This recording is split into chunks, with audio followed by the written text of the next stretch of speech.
Mm-hmm.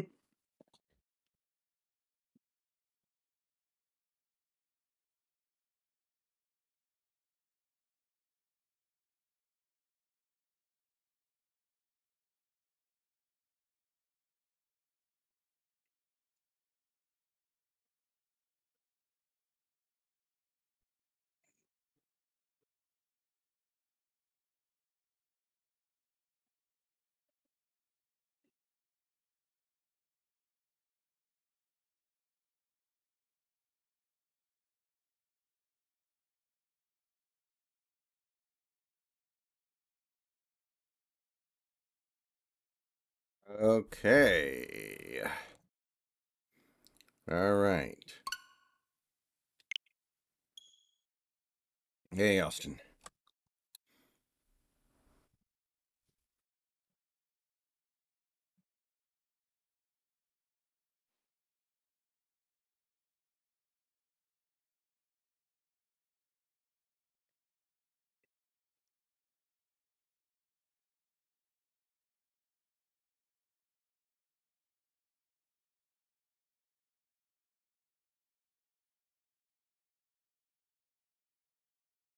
How's the stream look for everybody?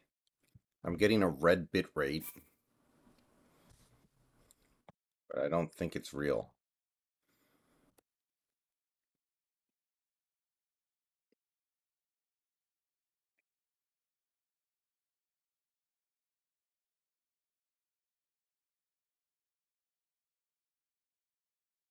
Hey, everybody.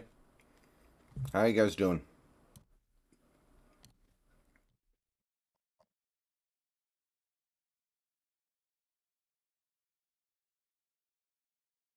Hey.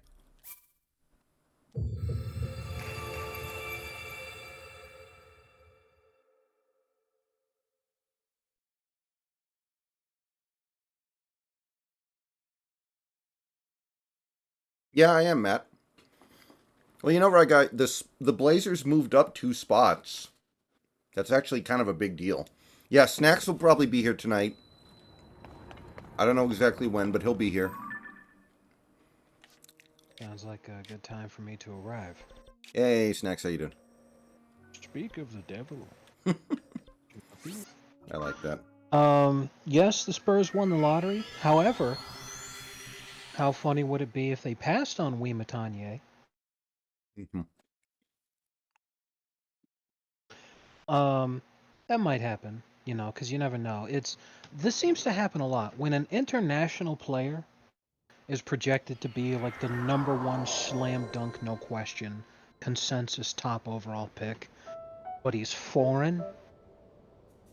The chances are really good that he'll get drafted that highly, sure, but he probably still might end up uh, not working out too well, because international play can be very different compared to a lot of other things, and sometimes that ends up being true, sometimes not. And for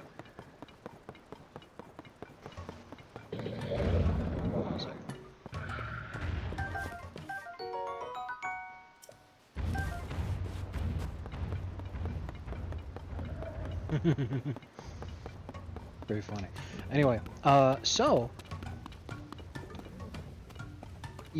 sometimes you end up with a Luka Doncic. Sometimes you end up with a Yi Jianlian. I remember Chairman Yee. Yeah. Sometimes it's a good thing. Sometimes it's a bad thing. But we'll find out. However, there's a lot of people who are pissed off that the Spurs won the lottery because, oh my God, it's the Spurs. They're not supposed to win the lottery or blah blah blah whatever. But like, yeah, the Spurs have been excellent for a long time, but they have the second worst record in the league this year, Oh, and absolutely. they've been rebuilding. They've been rebuilding pretty much since Duncan retired, Ginobili retired, and then Parker got traded. Either he got traded or he signed somewhere else because, you know, the team was actively blown up. But the point is, the team's been rebuilding for a while now. A better part of the last 5 years.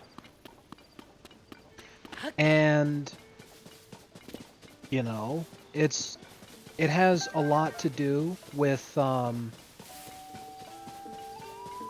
Just hate the Spurs, like, personally. Like, I can't stand Spurs fans. yes, and I completely get that because, you know, there's the comparisons have been there for a long time. The Spurs are very much the basketball Patriots, and Popovich is the basketball Belichick. People hate them because they're good and they've been good for a really long time, and people are tired and they don't want to deal with that shit. But you know, if you're going by, well, the Spurs were bad. Okay, they deserve a top level pick. I'm much happier that number 2 record jumped to number 1, and some other shit. Because like I'm pissed off for the Pistons that they had the worst record in the league by far, and yet ended up with the 5th pick. 4 fucking teams jumped them. That's not fair. I think there should be an addendum to the lottery rules that if you are the worst record in the league, you can get jumped for first place, but you can't fucking end up being worse than second. Because if you have the worst record in the league, for fuck's sake, you should at least get second place. Otherwise, the lottery's just bullshit, and we know that the lottery's bullshit. Like, the teams that jumped the Pistons were also bad teams, but, you know, it's fucking stupid that they get knocked down to 5th when they had the worst record in the league. That's not fair. That really sucks. But, it will probably end up working out for the Spurs because they usually just make the best of their draft picks, you know? They're like the inverse of the Pistons. The Pistons have been really bad at drafting for a really long time. Spurs have been comparatively very good at drafting for a very long time. They see talent where others don't. So I say all that because I wouldn't be surprised if they pass on Wima Tanye because maybe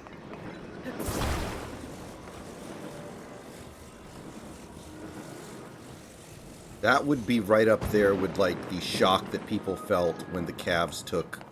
What was that guy's name? The guy who had asthma? Number Anthony 1 Bennett, overall? Yeah, thank you. which is the worst number 1 overall bust of all time.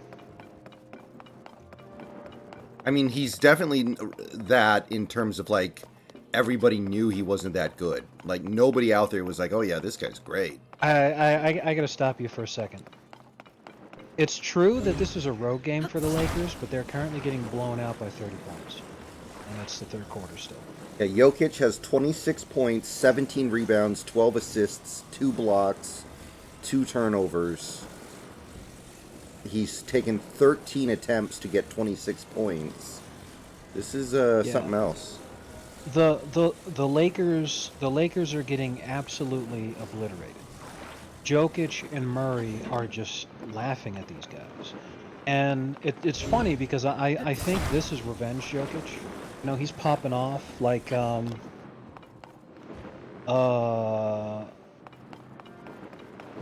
the word?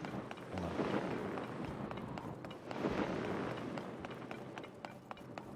I completely forgot where I was going with that. Anyway, he deserved to win MVP, and this is probably him playing really pissed off. But the Lakers were always going to get destroyed. I've been telling people that it didn't matter who was going to win that Lakers-Warriors series. It didn't fucking matter. Whoever it was going to get killed by the Nuggets, and the only difference was going to be that the Lakers would get killed worse. The Warriors would be putting up a fight. I believe they'd still be losing this. I think it'd be Nuggets in 6 against the Warriors, but it's fucking Nuggets in 4 against the Lakers. The only games that will be close, I personally believe, will just be the ones in LA. But they're still going to get killed. Man. Also, it's pretty funny, Steve Kerr explaining why the Warriors lost the series to the Lakers. He said that the locker room never rebuilt the trust after Dre punched Jordan Poole in practice. Yeah, why did Jordan Poole punch Draymond Green's fist with his face? That's not okay. It's an excellent question, but it really really funny. Anyway, I'm rare time where I'm watching. I'm sure you're enjoying the game. Um, but see, I'm surprised because Razor actually tweeted talking about this game. He actually bought it. He said the last time he bought a Zelda game on launch was Twilight Princess. Well, this does not really feel like a Zelda game. This game feels like Zelda crossed with Minecraft. It's very interesting what they've done here. I like it, but I predict a lot of hardcore Zelda fans are going to be like, what the fuck is this? Why am I building so much stuff? Why is this such a why are the puzzles all like I feel like I said I'm playing Minecraft. Yeah, that makes sense. So anyway, catching up on stream chat here. Let's see. Most of them are just talking about the Mariners. But Big Country did say something about the Pistons, and me and Snacks were talking about the Pistons earlier, how they have not won a playoff game in 15 years, not just a series. They haven't won a game. Yes, since the Kings won some games in their playoffs series this year, they still got fucking robbed. Talent Mento should have beat that Dubs team. They would have beat this Lakers team. I had the Western Conference Finals penciled in as Talent Mento versus the Nuggets before the playoffs started, and outside of that Game 7 robbery, it's pretty much gone exactly the way that I thought it would. See what he says. He says it's better for Wimatanye to go to the Spurs than the Pistons. Pistons haven't made any progress in their rebuild. And that's the thing, you know, as we're talking about the Pistons, since Sacramento won a playoff game this year, the Pistons are now the team in the NBA with the longest streak without winning a playoff game. For a long time, it was the Knicks. Then they started winning. After them, it became the Kings. Then they won, so now it's the Pistons. Pistons have not won a playoff game since 2008, where it was the last time they made the Eastern Conference Finals. And they lost to the eventual champion Boston Celtics.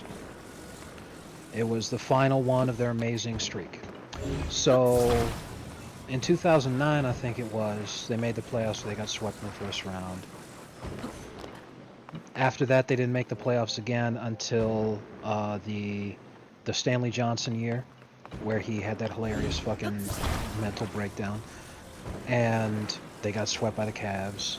And then back in 2019, I think they were the Bucks' first round opponent and got swept. Wait. Yeah, that sounds right.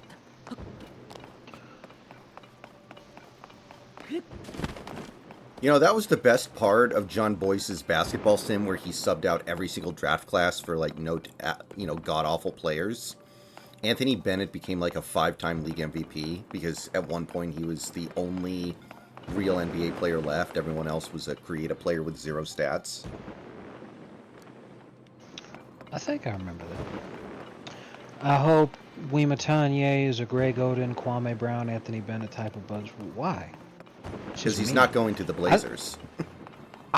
Well, fuck the Blazers. But the thing is I don't think he's going to be as good as people are thinking. But when I say that, I mean that in the Wiggins sense, not the Anthony Bennett sense. Because everyone thought that they called Wiggins Canadian LeBron. He's nowhere near that level of capable. His career peak is to be a role player.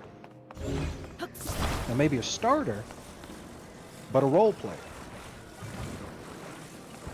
And you know, he's doing okay on the Warriors right now, but literally Harrison Barnes contributed more to this Warriors team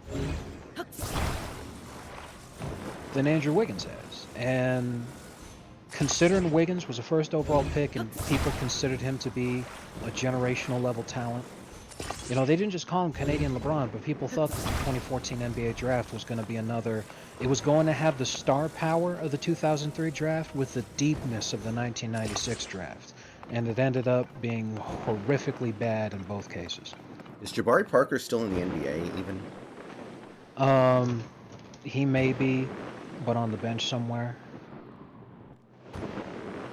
Wow, that is genuinely a surprise. The Lakers went on a run to end the third quarter. Yeah, they made it a little bit of a game here. Yes, they're still losing, but they're not losing by 30. They're only losing by 14. It's pretty good. Jokic was probably on the bench or something. Yes, that's exactly what was happening. The Nuggets starters were on the bench. To end the quarter, they put the starters back in to be like, okay, let's try to take the wind out of the sails here. Not let this happen. And it did work. The Nuggets scored.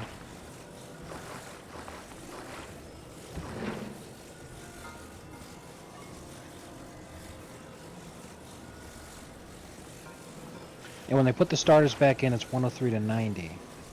And then they end the quarter, it's 106 to 92. So yeah, that's good. You know, there's a contested step back three he hit too. That's pretty damn good. Good job, kid.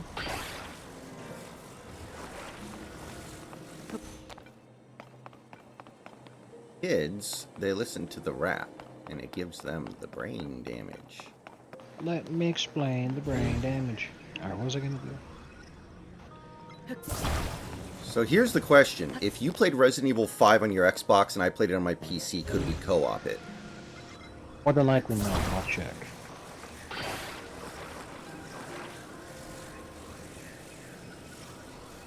Capcom has confirmed that there will be no cross-platform play in Resident Evil 5. If that was the case, you'd have to convince both Sony and Microsoft to make their servers play nice with each other. Oh, so that's just, Resident Evil came out PC, PS4, and Xbox. But, maybe. There should be cross-platform between Xbox and, See, this right here is another reason why. Because of that shit. Because everyone like, well, you know, Sony has something similar to the Game Pass also, and you know a lot of the same games, you know, blah blah blah blah blah. And it's all like the cross-platform stuff, right? The fact that this even has to become a question because of the fucking dumb bullshit, you know. I mean, PS Plus is not nearly as good as Game Pass. Exactly. Like that's literally Microsoft's fucking strategy, and it's a good one. Is to buy up as many companies as they can and get folded under the Microsoft banner to put their game library on a Game Pass. Jokic with time expiring. Oh my goodness. That's the three that he hit to end the quarter once they subbed those starters back in to end the run. That's like the dagger that breaks the Lakers' fucking hearts. Jokic hits a contested step back three in Anthony Davis's face. Davis is damn near fouling him. He's draped all over Joe. I mean, it's not actually a foul, guys. I'm just exaggerating here. But the point is, Davis was all over him. That was a very well contested shot, and Jokic still hits a step back three in his face with time expiring. And this Little Mermaid commercial is just the weirdest shit ever because seeing the alleged father and the alleged daughter being very, very obviously different races just. Yeah, it looks really fucking bad. Again, it just looks cheap, and I know I say that about every single Disney live-action movie, but that's what they look like. They look cheap. Like, the budget was like $15 million. I mean, it's something that makes me feel extremely uncomfortable as a man, because I try to sit here and imagine it from my own perspective, and I'm like, okay, if you're a white male, and your child, who is supposed to be your biological child, is very obviously African. But the mother is not African herself. This is not okay. Oh man, because you just be sitting there thinking, okay, how do I get my name off the birth certificate? Isn't the father played by Javier Bardem? Yes. Okay. He's Spanish, isn't he? I believe so. Yes. Javier Bardem was born somewhere in Spain, municipality of Las Palmas, which is in the Canary Islands.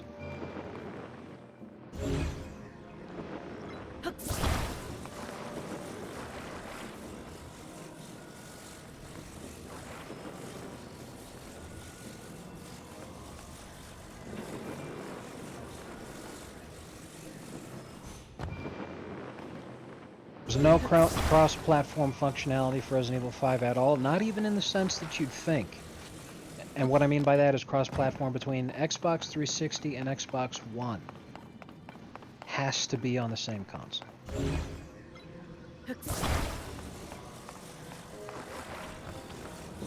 On Capcom's part, I have to say that that's not only lazy, but also disappointing, because what are the odds that at this point in history, you know, there will still be people who are playing their Xbox 360 and they deserve the opportunity to be able to play that because it's their property. You know, they bought the 360, they bought the game, that's their property, they should be able to play it. But if you're still running that, why can't you play it with your buddies who also have an Xbox, but they have one that was made in the last 15 years? I feel like that's just being a ninny for the sake of it, you know? Maybe.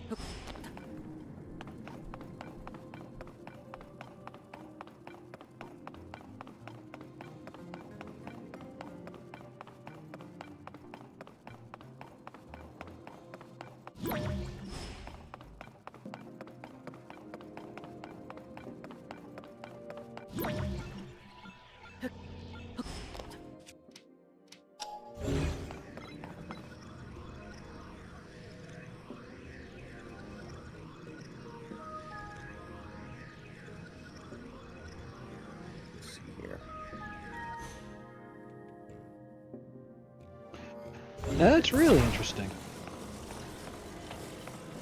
13 years ago, in the config file of the Resident Evil 5 root directory on Steam. Oh no, wait, I think this is before it was on Steam. This is Windows Store thing or whatever. Anyway, in the config file in the root directory, there's a cross-platform command line written in there. So, for the purposes of porting it to PC, they at least considered it an option. They just never decided to finish the job. That is very strange. Jabari Parker last played for the Boston Celtics last season. Yeah, I remember that now. I remember him being on the Celtics. But he did not play this season.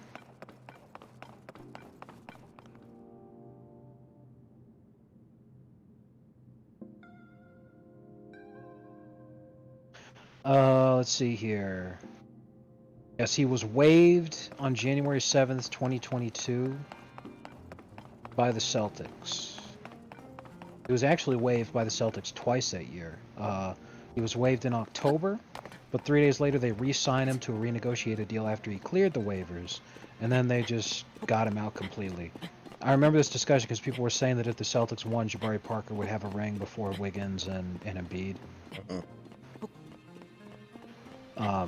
Which was funny because he'd win it by not playing. But yeah, he just missed this season. Let's see here.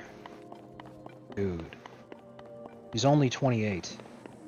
He's younger than you and me, and his career is pretty much over. Depressing.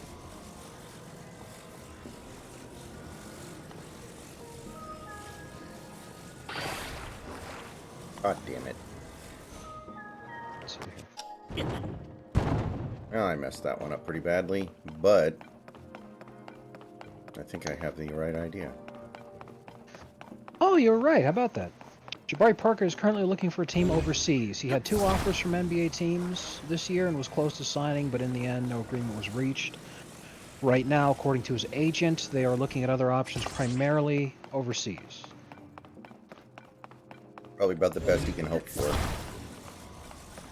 Literally, because the two NBA teams, the two NBA teams wanted him this year, but they were probably going to sign him for like the veterans minimum or something. Because the Celtics, again, last season, waived him twice, and the first time was just so they could restructure his contract. Because they wanted to pay him less.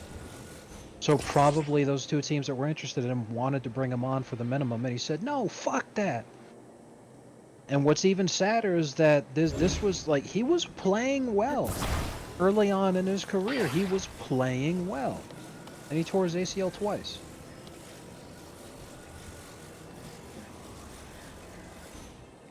So yeah, right now it's looking the likeliest thing he's going to do is end up in I'm not sure what Euro League this is. Where do they play? In the Serbian NBA, Kek, Serbian Superliga, he's looking at signing with Partizan Belgrade.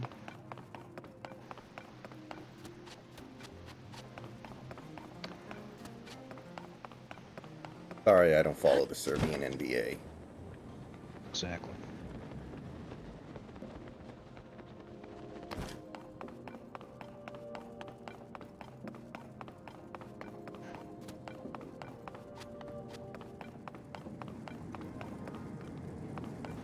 Wow. Lakers are really fucking making a game of it.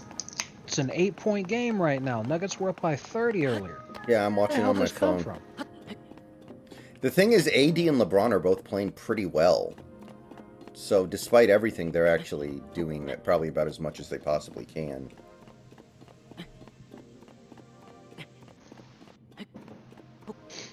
Yeah, Davis woke the fuck up. Look at that.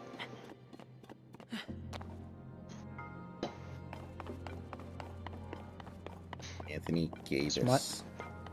This might end up being an interesting series. Maybe so. If the Nuggets actually lose a game where Jokic went off to this degree, though, that's going to be pretty depressing. Well, yes, but the same thing happened last series too, remember? Jokic popped off in every single game, but sometimes the Suns still won. Yeah. The fact is we're watching this right now, the Lakers are not going to be able to play like this every single game. Because Anthony Davis will at some point get hurt. He never plays 2 good games in a row. That's He the never meme. plays 2 games in a row, exactly. Why do I have so many fucking injuries? Holy shit. Oh, are you playing your Magic or your Cavs? Magic. They're getting torn to pieces. I'm just simming out the rest of the season because like I want to kind of move forward. Because I'm all like, I don't want to dominate now. You know, and we can't still. It's literally Shaq and just like a bunch of stiffs. But if we're competitive, that sucks because we're not going to actually get any fucking better. It's just going to end up being Shaq leaving just like it was in real life. So I'm like, okay, what do I have to do here? Is there like an AI trigger in 2K to where like the player will just be like, I'm not staying no matter what. Like, I don't care how much money you offer me. I don't like it here. Well, you know what? That's the funny thing is it's got a lot to do with their personalities, and their personalities are in their little player profile thing you can edit if you felt like. But there's different things going on there. It's play for winner, play for money, play for loyalty. Are all factors. And LeBron's loyalty when you draft him is 99. Which is as high as it goes, and that was hilarious to me. Gotta be a meme. Shaq's loyalty is surprisingly pretty high, but obviously the most important thing to him is money. But since we're the team that drafted him, no one can offer more money, plus the loyalty should kick in, which means we should theoretically have no reason we wouldn't be able to sign him. Right. The only reason Shaq in real life left was because he was tired of doing his best, because they made it to the fucking finals in his 3rd season. And he just felt like they weren't really getting anywhere, and he was all like, you know what, man, let me try to fucking try something else. That, and he really wanted to be in Kazam and Steel. And honestly, I think the best movie that Shaq was in actually was the one where he wasn't the star. It was Blue Chips. What about Scary Movie 4? I was actually going to be serious talking about blue chips there for a second. I actually have not seen Blue Chips.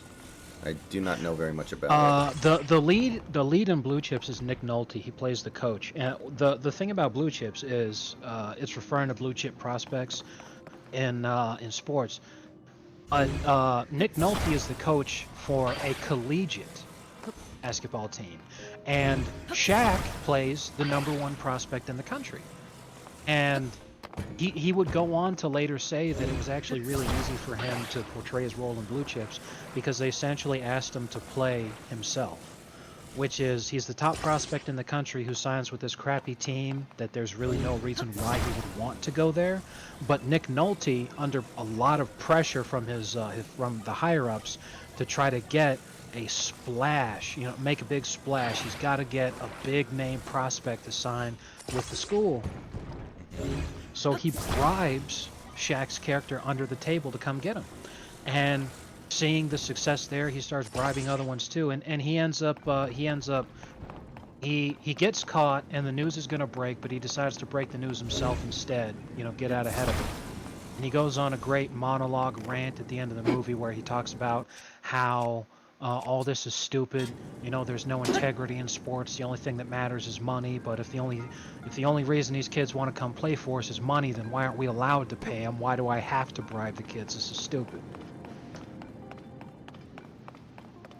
But yeah, that's it. It's a really good movie, and Shaq he was essentially like the secondary role. But he did a great job. Really, all he had to do was just play himself.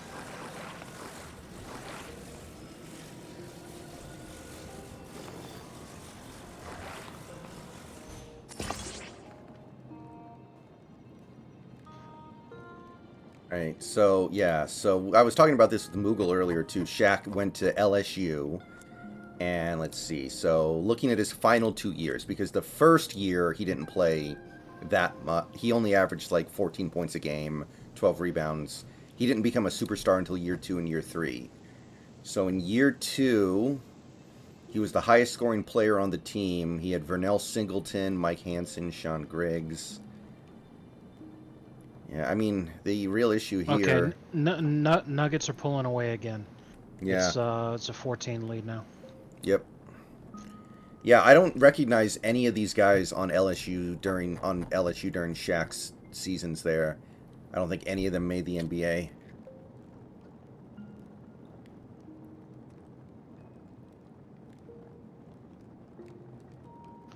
They probably didn't.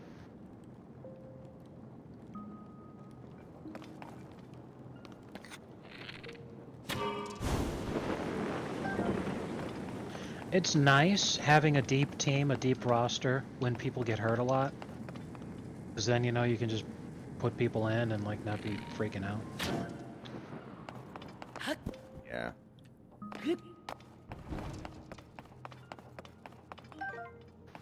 The Dallas Mavericks old logo.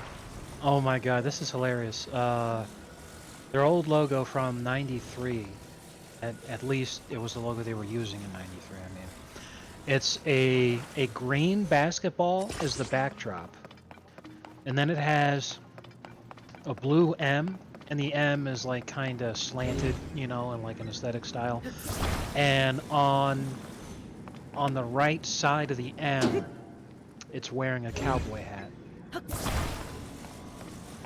Were those Mavericks teams ever good? Like pre-Mark Cuban, pre-Dirk?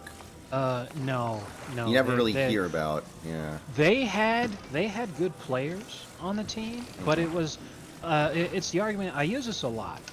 Someone has to score the points. No professional NBA team under any circumstances is ever going to lose by like 60 points a game.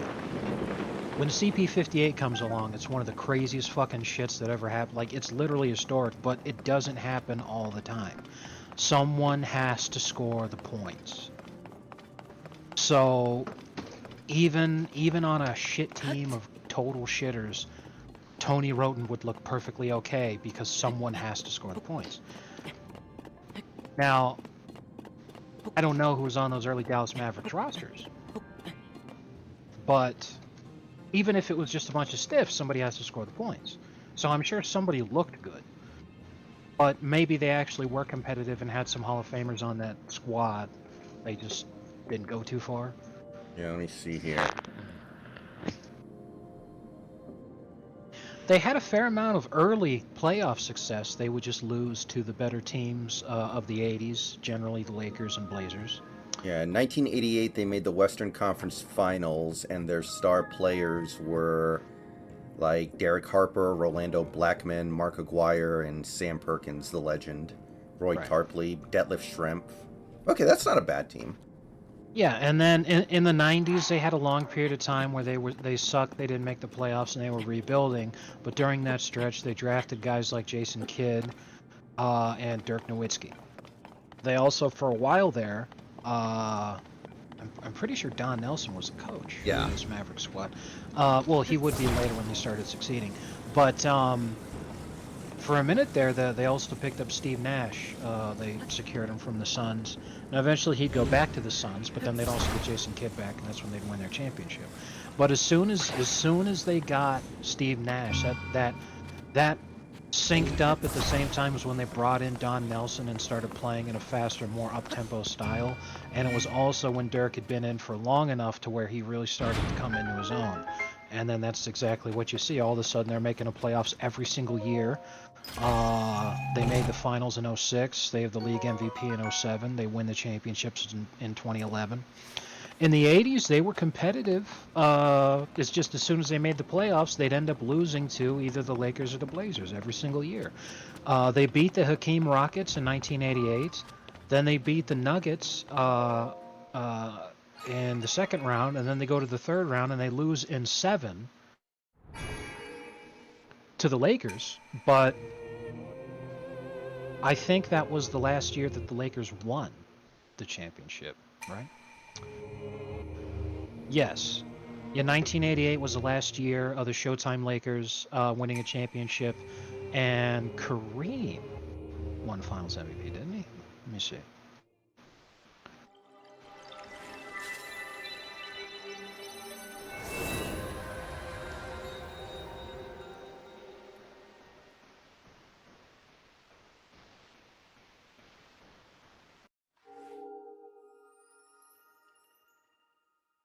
Click on 1988 NBA Finals.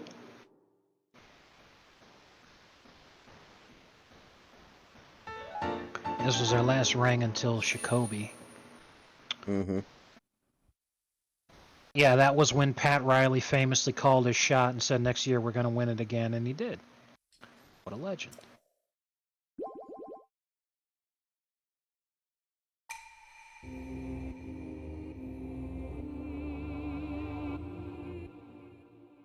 Yeah, Santi, isn't there a thing where the number 2 overall pick traditionally has always been a bust and the number 3 pick lately has been really good? Like the number 2 pick, it's always somebody like MKG or James Wiseman, and the number 2 pick is always somebody, Oh, number 3 James pick. Worthy was Finals MVP that year. All right. Yeah, the number 3 pick always is somebody like Jason Tatum, Jalen Brown, Luca. Like for some reason, the number 3 pick keeps doing much better than the number 2 pick. Embiid was the number 3 pick versus I think Jabari Parker was the 2 pick. Just one of those weird statistical oddities.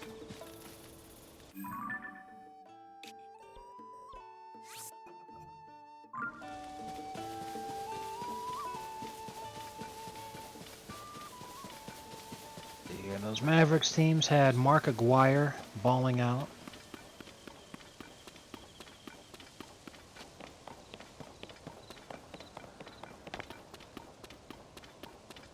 I remember when the Shaq and Kobe thing blew up, the Mavericks had a chance to trade Dirk for Shaq. It probably would have been Dirk plus a little bit for Shaq, and Cuban wouldn't do it. And at the time, it seemed like a really, really stupid decision on his part because Shaq would have guaranteed him a ring at some point in those first couple years, pretty much. But I guess it ended up working out really well for him. But that would have been interesting. Dirk on the Lakers and Shaq on the Mavs. Mark Aguirre was really good for a long time there. Um, right around the time that the Mavs really started to rebuild, was after that final heartbreaker where they lost in 7 to the eventual champion Lakers in the conference finals. Mark Aguirre ends up on the bad boy Pistons, and he wins 2 championships with them. He was more like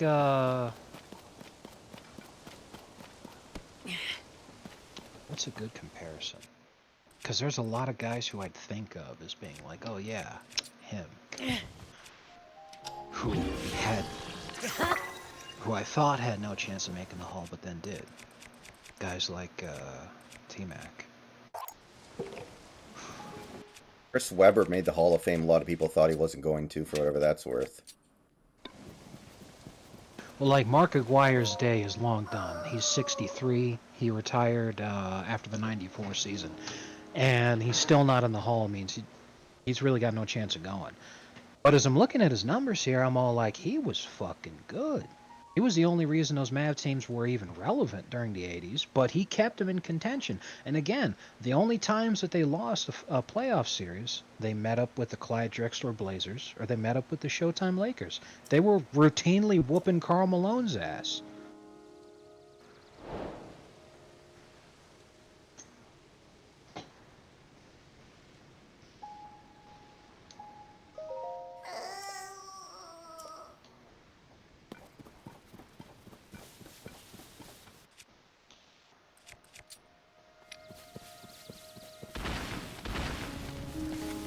That up because I thought their little logo thing was really cute. Yeah, the old Mavericks logo was built different, for sure. I'll send it to you. Hold on a second. The old Pistons logo is way better than what they have now, though. I think we can all agree on Which that one one. do you mean? Because they've had a lot of different logos. Which one do you mean? Oh, I'm talking about the one that actually has like the horse on it. Yeah, the horse one. I really like the horse one too. Um, the reason I like the horse one though is because it's the only one that actually references an engine, Mm-hmm. which is the whole fucking thing that they're named after. You know, Detroit is Motor City. It's referring to the pistons in an engine. Exactly. In fact, look at this. The Pistons had some kind of a contest recently to explore a concept for a potential new logo. This one was really popular. It didn't win.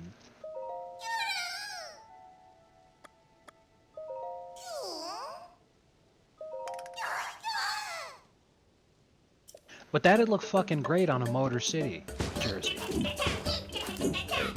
That's a good one too, yeah.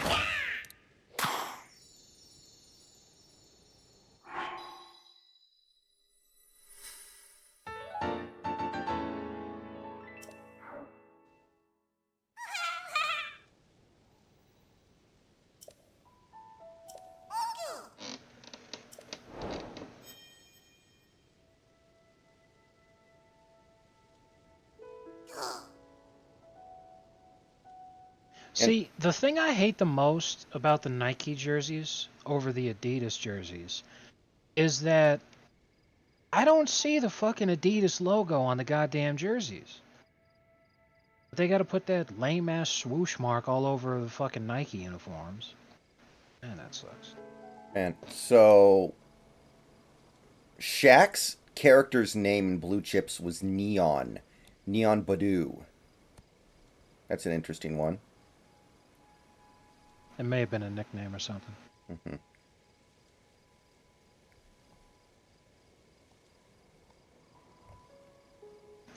I don't know. I think it's also because I associate the Nike jerseys with the ads. Yeah.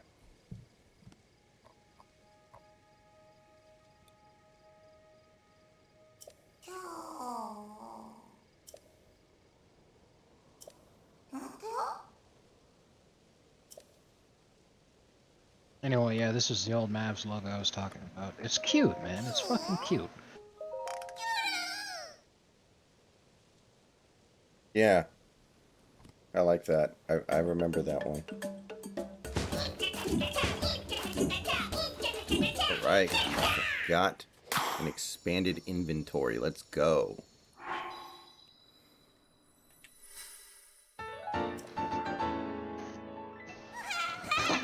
All right. Yeah, I'm kind of just simming out the season here, but the thing is, the season's going to end. We're probably going to be hovering around 500, not get that good of a pick. Mhm. But I've been harvesting draft picks from people for a long time. Uh, in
Okay, I am back. Yeah, Yay. LA can't quite get it back to single digits. They're hanging around, but they can't quite break through. Uh,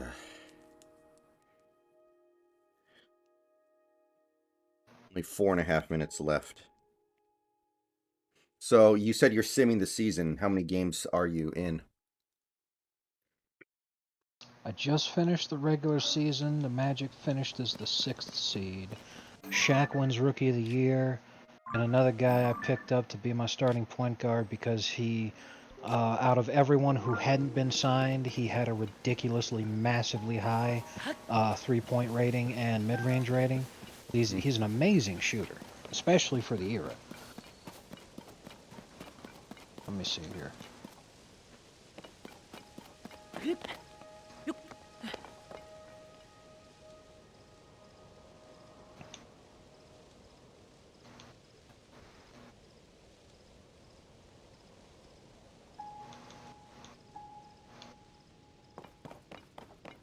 Guy named Steve Henson. Mm-hmm. Check out his stats. In the actual NBA, yuck, yuck, yuck, yuck, yuck. Gonna look at Basketball Reference. He had 1, 2, 3, 4, 5, 6, 7 seasons in the NBA. He took a small break between the 96 and 97 seasons where he was playing in Italy. Yeah.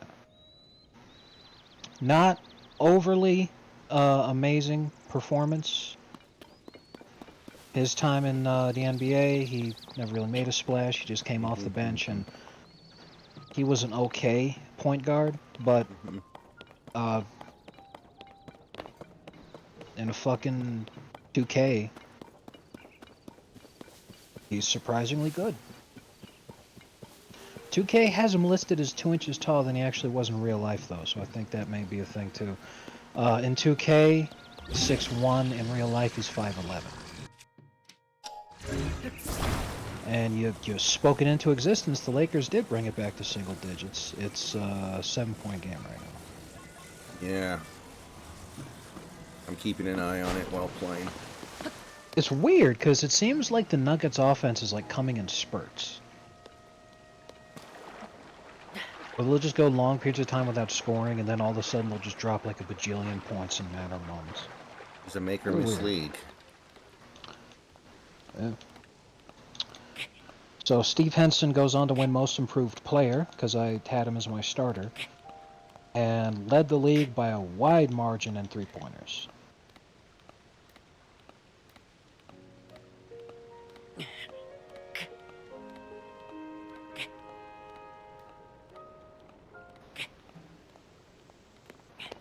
So he was like Fred Hoiberg. He sucked, but he can make threes. Yes.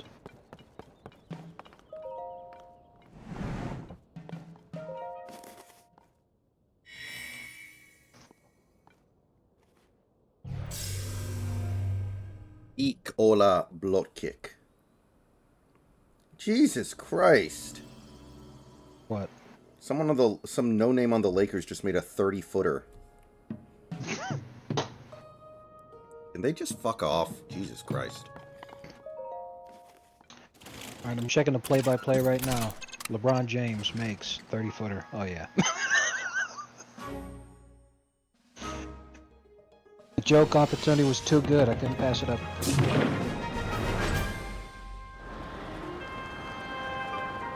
That is pretty good.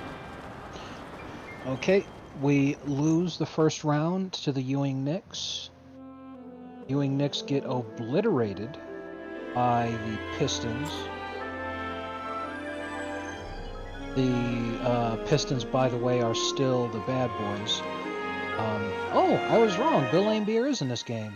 I didn't see him because he got... When I checked the roster for the Pistons, he wasn't there because he actually had gotten traded for a while, but he found his way back. He's back on the Pistons. So, yeah, this is still the bad boys. We got Joe DeMars, Isaiah Thomas, Dennis Rodman, Bill Laimbeer. Yep, oh, fuck. And they picked up Mark Aguirre. Holy shit. Oh, wait.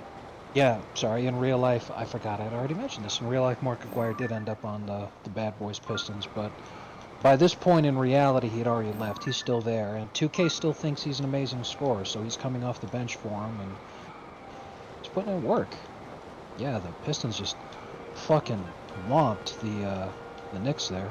So here we are, 1993 NBA playoffs, and once again, the conference finals is the Chicago Bulls versus the Detroit Pistons. Bulls haven't lost a playoff game yet.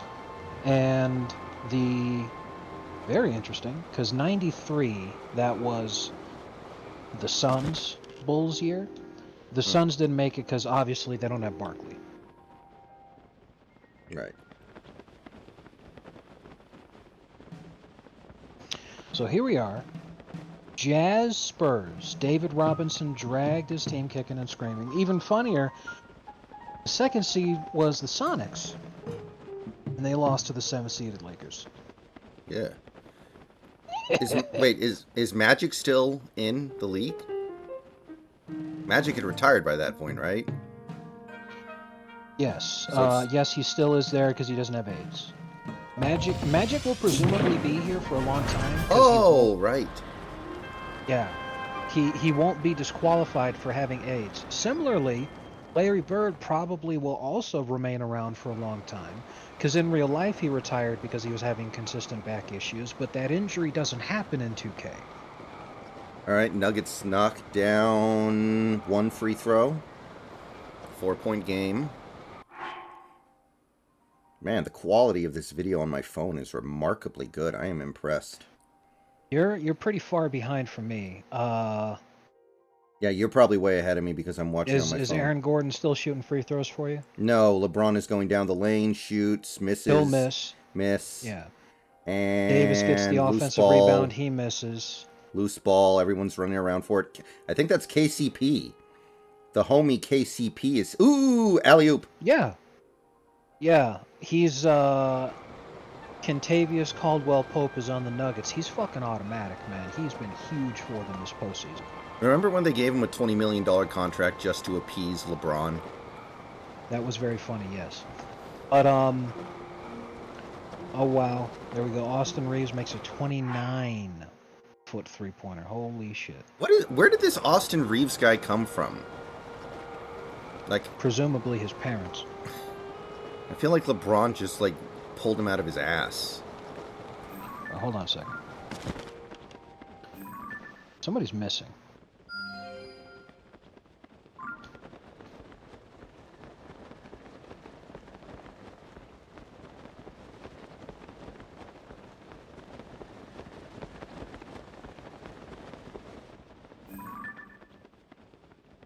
Larry Bird is still in the league, yes. He's 36 right now, and he'll probably continue playing. Oh, He's Nuggets just hit a not basket. producing. Nuggets made a shot, and now they have the ball again. Minute 30 left. They're up by 5. If they can Minutes score are very here. limited. Yeah, sorry about that. I'm just. No, they brick. Lakers rebound. Can Jamal Murray stop dribbling? Jesus Christ. It's a 5-point game here. All right. Yeah, he's about to blow it for you. Oh, somebody fouls LeBron in the backcourt. As is tradition. Man, LeBron looked exactly like a bottom in that picture just now. Now that is a spicy meatball. So yeah, given the fact that Magic's never going to retire until he actually does from age, and that Bird is still in the league, even as old as he is, they're just reducing his minutes because he's getting older. It's entirely within the realm of possibility that the actual pathway that these two franchises ended up taking in the 90s is not even going to look remotely the same. Oh.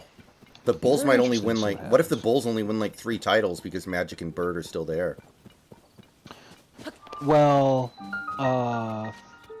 they're already on 2, because they won in '91. The '92 season is when the era starts, and they won. Remember, we were talking last time. It was the real life version. Blazers, Bulls, and the Bulls won it. There were a number of times where the Blazers kept winning it, but I wouldn't get the fucking first pick because I kept getting dicked on the lottery, so I kept redoing it because there LeBron wasn't any. bricks the three, and Denver takes. Wow. Okay, that was big. LeBron actually had a good look to tie it. Wow. All right, so David Robinson actually drags the Spurs past Karl Malone Jazz. How about that? Bulls Spurs finals in 1993, and at the beginning of this finals, the Bulls have not lost a single playoff game. They got a chance of going 15-0 here. Ooh, Jokic gets fouled. We'll shoot some big free throws here. He made at least one of them. All right, very nice. Sometimes, I mean, this sounds like a dumb cliche, but sometimes in basketball, the last thing you want to do is build up like this massive lead. Teams always give up the massive lead. They just fall asleep. Unless Chris Paul's on the other team. Okay, yeah, Jokic makes them both. Lakers timeout, down 5 with 26 seconds left. Yeah, Ray Allen is not on LeBron's team, so the game's pretty much over. Yeah, I was just thinking, can the Lakers sign Ray Allen to a 1-hour contract?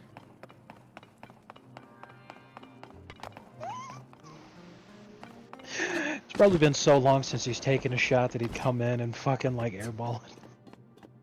It'd be like when Steve Novak came in off the bench for the Knicks that one time, when he had been like sitting the whole game and they had him take the game-winning shot and he missed it by like 8 feet.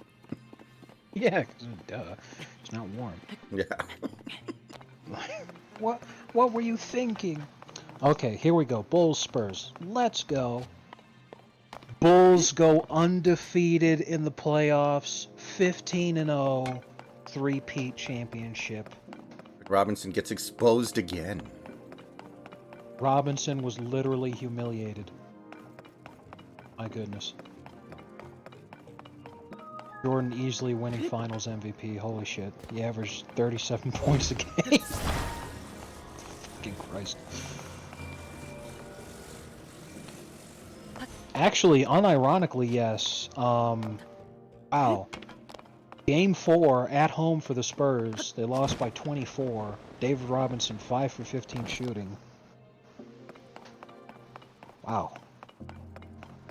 Maybe one day that David Robinson guy will get a really good teammate who can, like, you know, cover up his deficiencies. God damn, Jordan dropped 50 in the game clinching, or series clinching game. Holy shit. What a legend.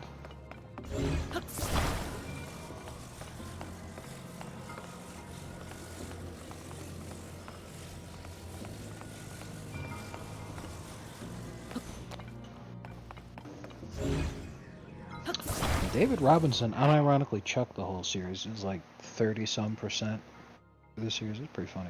Braun turns it over. Jokic has the ball, passes it ahead. Nuggets are just going to dribble the clock out, and the Lakers are not fouling for some... Okay, there we go. As is tradition. Jokic missed the first free throw. But I mean, it's too late. The game's over. He doesn't need to make it, but... Yeah. Unless Ray Allen really does sign that 1-hour contract. Well, they need Antoine Walker to sign a 1-hour contract. They need a floor here. Good grief. Okay. Let's see, who retired? Mo Cheeks. So long, noob. Bernard King, James Edwards, and Walter Davis. So long, everybody.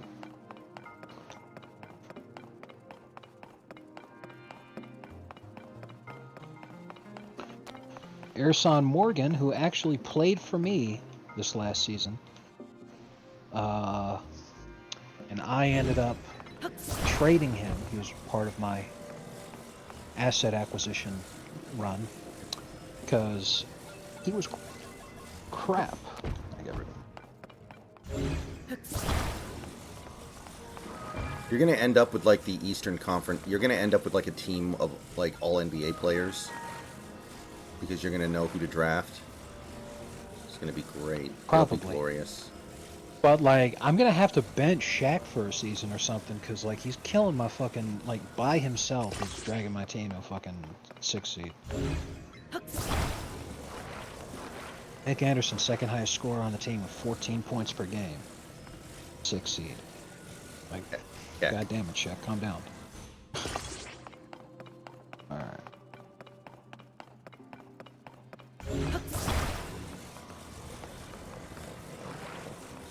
Walter Davis having his jersey retired. How about that? Store changes. Walter, put your dick away, Walter. Okay, this was actually apparently the last season for that cute Mavs logo, because they seem to be changing it now. Interesting. League meetings. Allow 7-day contracts rejected. Lamau. Does anything ever get approved? Yes, the ones that did in real life do. Okay. But you also have the ability to edit, like, I can click on any one of these I want and then overturn the vote if I wanted to. I just don't want to. You should There's a lot make of it these. so, like, the basketball is now pink. You should do something like that. Good game for the Nugs. Yep, they win. I really don't see the Lakers having that kind of scoring in another game, but if they do, this might end up being a series.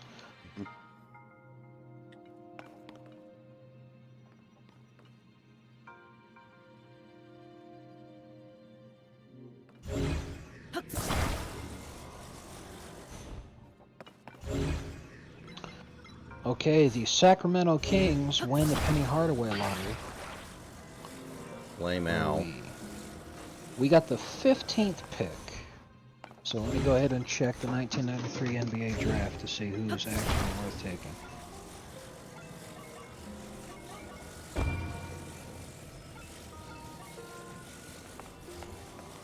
The Sean Bradley draft. El Meow. Scroll down a bit.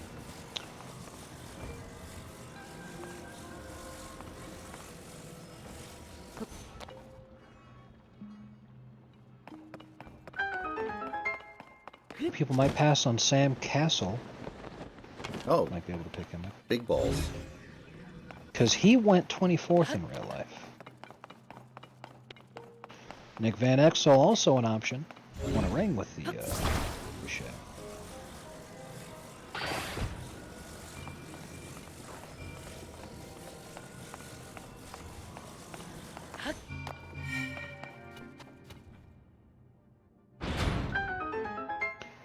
In terms of deepness, this is not really the draft for me. So Jokic has 34 points, 21 rebounds, 14 assists. My God. I really want to fucking go for Jason Kidd, though. The Kidd Shaq combo. I just want it so bad, but I'm not gonna. I'll hold on for something else. Tell Shaq to go shoot movies for a year or something. What I actually can do is some cheese. What I can do is just give Shaq a season-long injury. I can literally go into his player profile and edit it in his vitals and just say injury type 1, then just pick anything. And then I have, you can set the injury duration to be any duration between 1 and 480 days. So if I wanted to, I could just fucking, I could Cobra Kai the motherfucker and just say, okay, just take a seat. We need KG, you know? Yeah, I imagine you'd get in a lot of trouble with David Stern. He would not appreciate that. Well, it's funny because in my Cavs franchise, we're actually going to end up with a much higher pick than I thought. Because after our 4th game in the season, Big Z, who was huge for me, like, because he's the only consistent offensive contributor other than LeBron, went down for a 6-month long injury to his thigh. I think it was like a torn quad or something. was like, oh shit, and just like that, we started losing a ton of games because I couldn't produce. So I'm all like, you know what, this might be this might be a sign because it's like a legitimate Wow, you reason could get to. LeBron and Dwight Howard. Think about I'm not that. sure if that's they may have won a ring together in 2020, but I don't think that's a long term. I mean, defensively, that'd be pretty fucking amazing. But Yeah, okay. Let's look at the 2004 draft, the after LeBron draft. Emeka Okafor was kind of okay, I guess. Ben Gordon, Sean Livingston. Wow, this draft kind of sucks after Dwight Howard. yeah, and that's the way it is for a lot of these, where like there has to be multiple seasons before it starts getting deep, which is why I kind of started deciding I'm going to sim forward because I got to have the nice rookie year experience for the big hosses that I took, but I'm like, okay, now I want to like actually try to play a real season where I'm actually trying my best to win, and see how I can do. And I also want to do that once I have the team that I want to have. Hmm. I want to put together the 2008 Celtics legitimately. No, I Yeah, don't think they'd be all that good uh, together when they're young because there's only the one ball. And Ray right. Allen, people really forget because at he was in his time the best shooter ever. And in that time, he was a star player on two different teams. He was a star player for the Bucks and he was a star player for the Sonics. Yeah, absolutely. He was getting MVP buzz at one point. I mean, obviously he never won or came that close to winning, but he was on that level. Tim Donaghy rigged the 2001 Eastern Conference Finals also because Iverson was one of the biggest draws in the world at the time. So they said, okay, let's do this. They sent him out, and the Bucks lost in seven to the Sixers. Now they still would have gotten creamed by the Lakers, there's no question. But Ray Allen should have, and only didn't because of the rigging.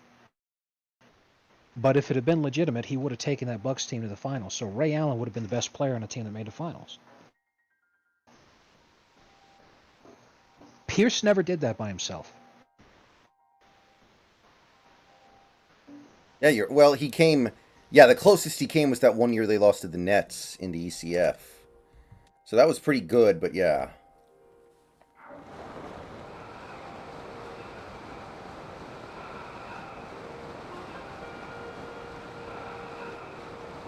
I But we were talking about this yesterday on stream after you had gone to bed, because apparently now Harden is thinking about going to the Suns. Because Harden, I guess, is a free agent or can be bought out easily or has a player option or something where he's probably going to be on the move this offseason. Harden Harden is fucking in love with with playing with KD. Yeah. Like And it didn't CP3. work. Right. It didn't work in Brooklyn. Why would it work now? Because the reason it didn't work in Brooklyn was because Harden was lazy. He didn't try. That's why they traded him. So this is Just, interesting. He's the most heavily sought after uh, in the league right now. So I don't know if we'll actually be able to make an offer to try to get him. But I could try, considering what happened in real life. Phil Jackson is he was not re-signed by the Bulls, and he's heading into coach free agency. that almost happened in real life, right? Because their owner was a cheap ass. Exactly. And it's happening right now because the Bulls just three-peated. Now, Jordan didn't retire, or rather take the under-the-table year-long suspension because of his gambling bets getting his father killed. But Phil Jackson's still hitting the market. He's got 8 different offers on him right now, but I got a Shaq team. I should fucking chance this, right?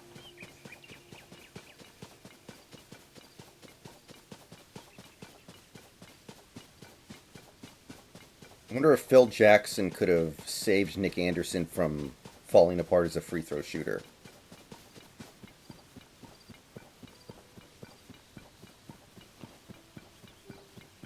take a look at who's offering him. Damn.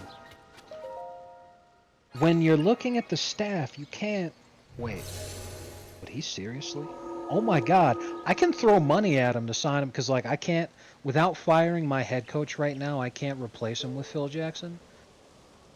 Now, obviously, I would fire my head coach to fucking replace him with Phil Jackson, but Phil Jackson's actually willing to sign on as my assistant head coach if I throw him enough money. That's pretty good. So what I could do That's is pretty throw funny. him this money, Mm-hmm. wait out my head coach's contract, and then once my head coach's contract is up, not re-sign him, promote Phil. Yeah. What if you did like? What if you built like the ultimate coaching dream team? Like Pat Riley's your head coach, Phil Jackson's an assistant coach, fucking Rudy Tomjanovich. Well, no, I would want Phil to be the head coach because the head coach decides the system you use and therefore the playbook. And you want to run So the triangle. Phil, even though Phil literally, because I'm looking at him right now, he has every coaching badge, and they're the highest level that the badge can get.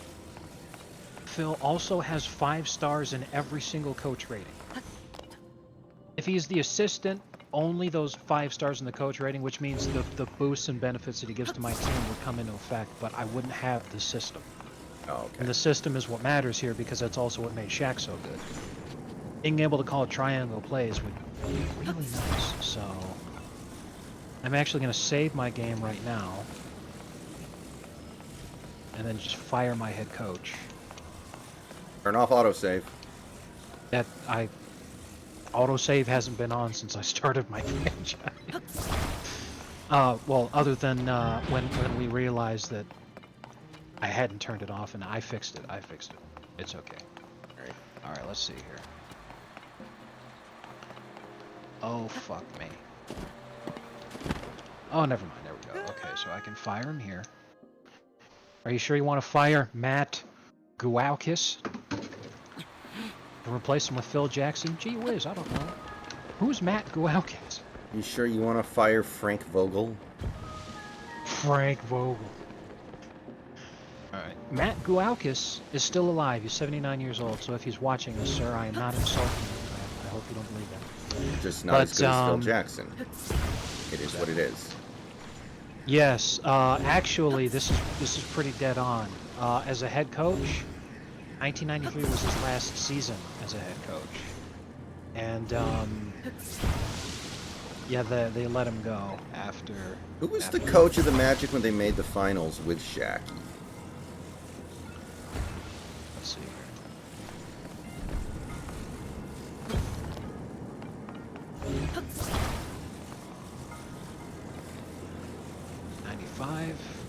Brian Hill, the immediate successor to Matt Guaukis. I remember Brian Hill a little bit. I think he's a former player.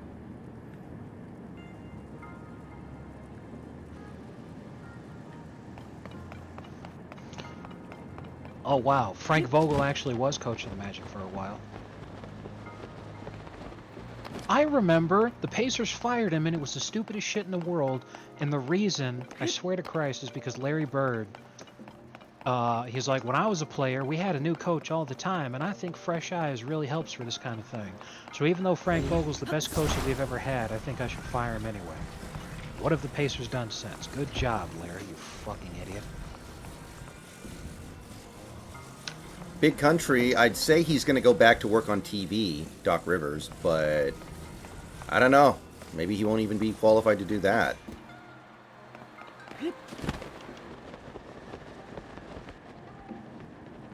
Frank Vogel. What were you fucking thinking? Wonder what's next for Doc Rivers. He has a bright career ahead of him as a janitor. As a porn fluffer. For LeBron's gay porn videos.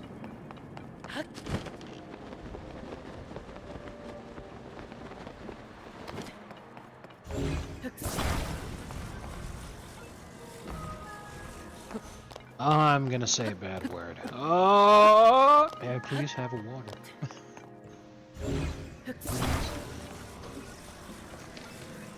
Did you like that thing I posted earlier? The guy, like, I tried to get a moving permit to Japan or whatever, a worker's visa in Japan, and everything went great until Yes, they saw I was. that was outstanding.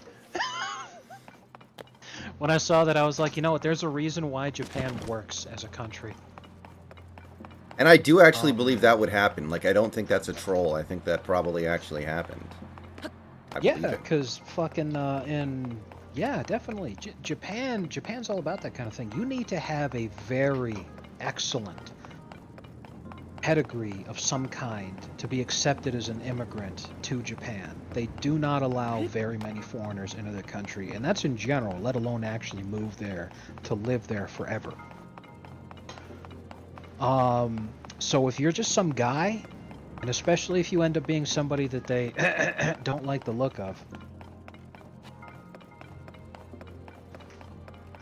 I believe it. I tell you what, though, Japan, the Japanese government is discussing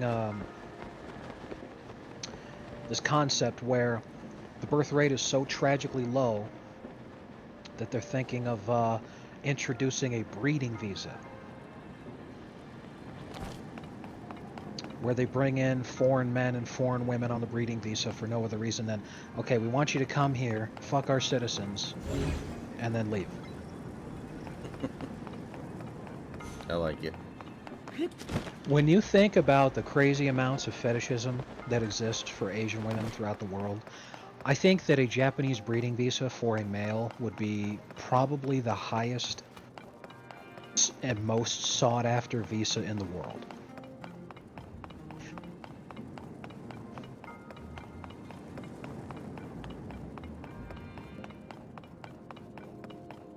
Big Country Boa says Doc Rivers to the Suns. That actually is something that would happen. He keeps getting handed these superstar laden Yes. opportunities. I can guarantee you this right now. If Doc Rivers went to the Suns, Chris Paul would retire.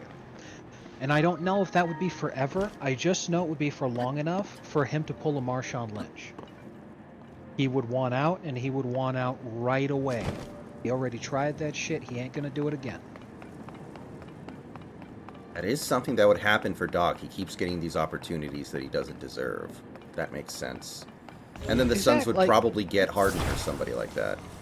I was reading this article earlier today. It was talking about the spat of coaching firings that have occurred in the last couple of weeks, and they interviewed a number of different coaches asking them for their feeling on the subject. And Spo said he was shocked that Doc Rivers got fired. Because he said Doc Rivers has an excellent, pedigree, historical pedigree. His teams routinely make the playoffs. They go deep in the playoffs. Only one team can win. Why do you keep firing him? Because he doesn't go the distance. And it's all like, well, the reason is because, unlike you, Spo, he tends to choke his leads away pretty good. Like, Yeah. What's he gonna say? Oh yeah, that Doc guy's a I fucking know, idiot. You know, I it's know, like you can't say but that. when he, of course, you're right. He needed to come out with the core honor of coaches in general.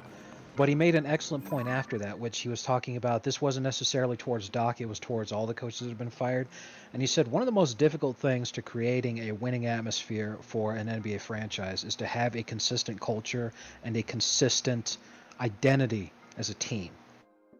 When you look at the teams that win, you have the ability to point to long term stability regarding something that's there. And you can say that right there, that's the reason they were able to put this together, is because that stability, that presence, that culture, it stayed and it helped. If they brought in somebody new, they were assimilated into that. And coaching is a big part of that because coaching decides how you play and what style you play. Because even if a player wants to play in a certain way, if the coach decides a different system will be used, the player may not be utilized perfectly, but They'll do what the coach fucking says. As an example, look at the 2013 Lakers. They had Mike D'Antoni as a coach. That should have been an absolute slam dunk, one of the best offensive teams we've ever seen. Because they had Steve Nash, Kobe Bryant, and Dwight Howard. That is an amazing fucking pick and roll, 7 Don't forget seconds or Pau less system. Gasol. Don't forget Pau Yeah, Gasol, man. there were a lot of other people there too, but I bring up Dwight because Dwight is potentially in his prime and his peak in his day. Dwight was perhaps the greatest pick and roll big man ever.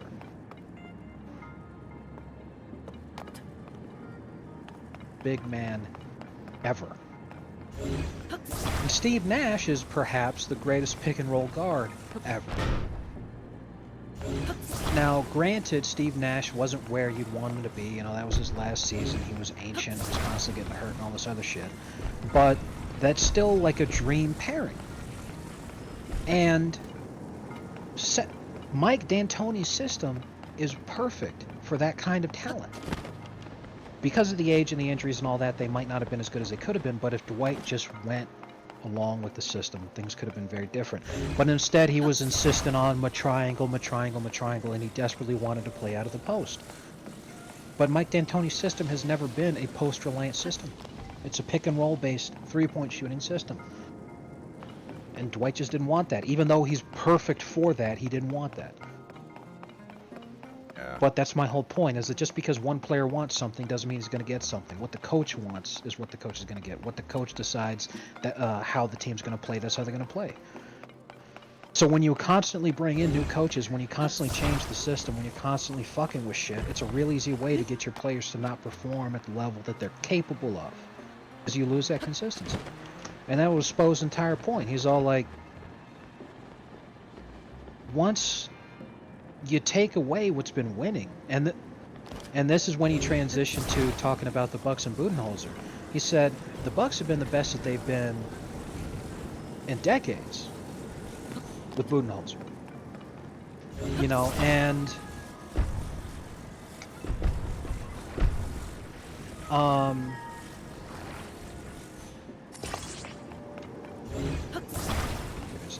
they won a championship.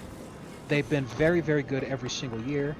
The Bucks as a franchise have gotten everything that they could want out of Budenholzer. And I think Spo even felt guilty that they got fired over his team beating him, because he's all like, look, just only one team can win it all. Only one team can do all these things. And the expectations may be crazy high, but like, you got to give a guy credit for what he's actually done. And the unfortunate thing about too many franchises in this league is that coaching is, what have you done for me lately? And I think he's just glad that Mickey Arison and Pat Riley are the ones who decide whether or not Spo continues to be employed. And he's like, thank God these guys know better. Yeah. And, you know, I'm sure Popovich and Kerr are thinking the same thing. You know, thank God the guys who are in charge of me know better. And don't just get mad at me for, you know, oh, you didn't win the championship this year.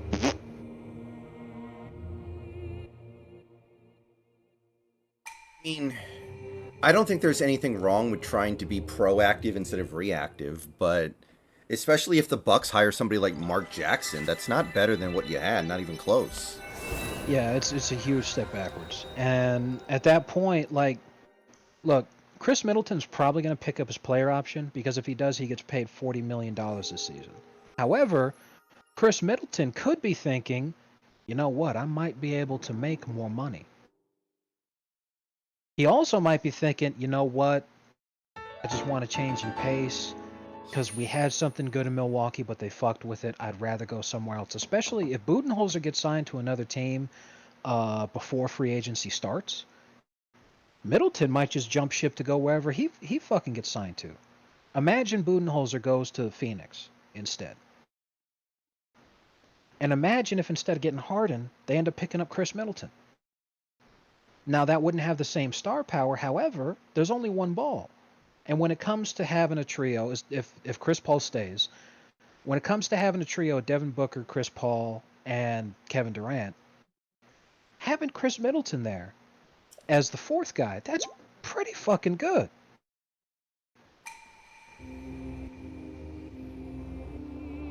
And that's my whole point, is that what the Bucks have done is they've put what should be consistency and stability in their roster now could get potentially all kinds of different fucked up, and why? Because they lost in the first round, but they lost in the first round to a team that of the last 3 times they've gone up against them in the playoffs, they've lost 2 out of those 3 times. And the time that they won, the Heat had 2 players that were very important to them were hurt.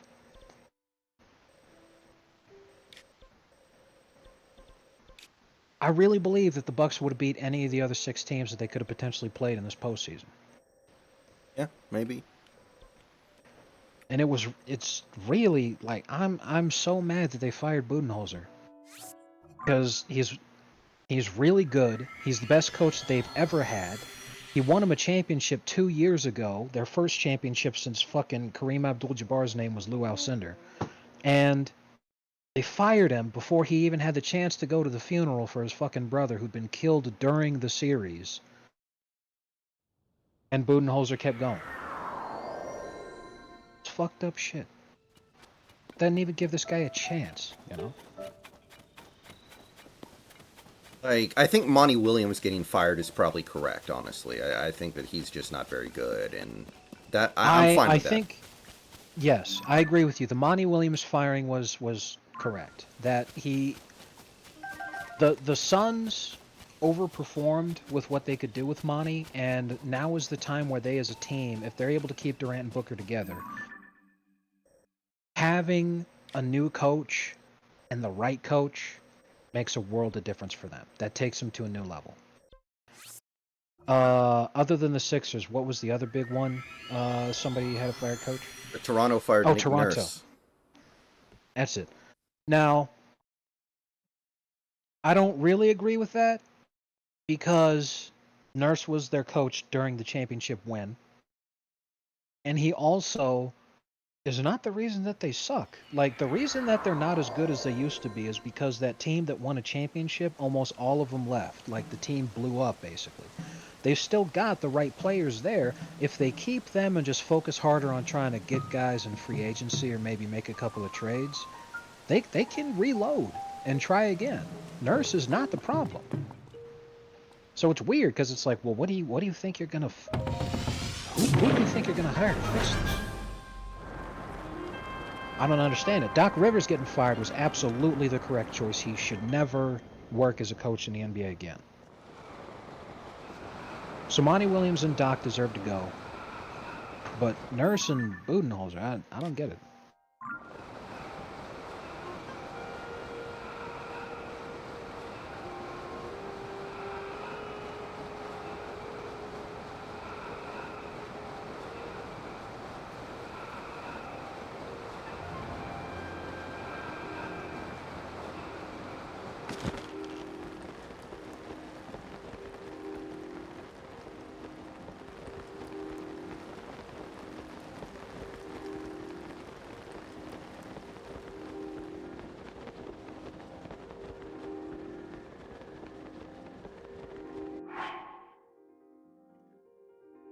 Second here.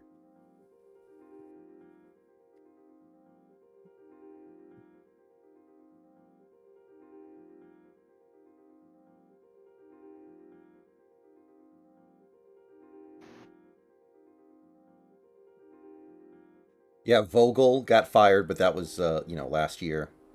Udoka got fired, but that's a little different. I mean, it's still stupid, but Udoka getting fired is not really the same thing. Yeah, I understand that whole thing. From a business perspective, I don't understand it from like in a vacuum. The act itself, but I get it. Get consensual sex with a married woman, you know? I don't know. It doesn't have to be that big of a thing. Regardless, in general, that it was consensual. If they want to sit there and say, well, it's wrong because they're both employees here, and it's all like, dude, who the fuck cares? As long as neither one of them are making any kind of complaint, you don't need to fire the head coach. What you need to do is take the person who's less important to the franchise and not fire them, but like reassign them.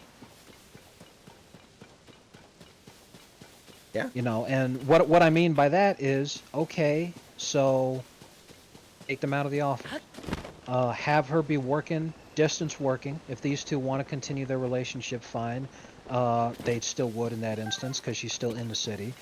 And if they don't want to continue their relationship, then hey, no problem. Then now you just need to wait it out until one of the two of them decides whatever. But for the time being, you could just have her be working from home, especially in COVID era, whatever the hell it is that she does.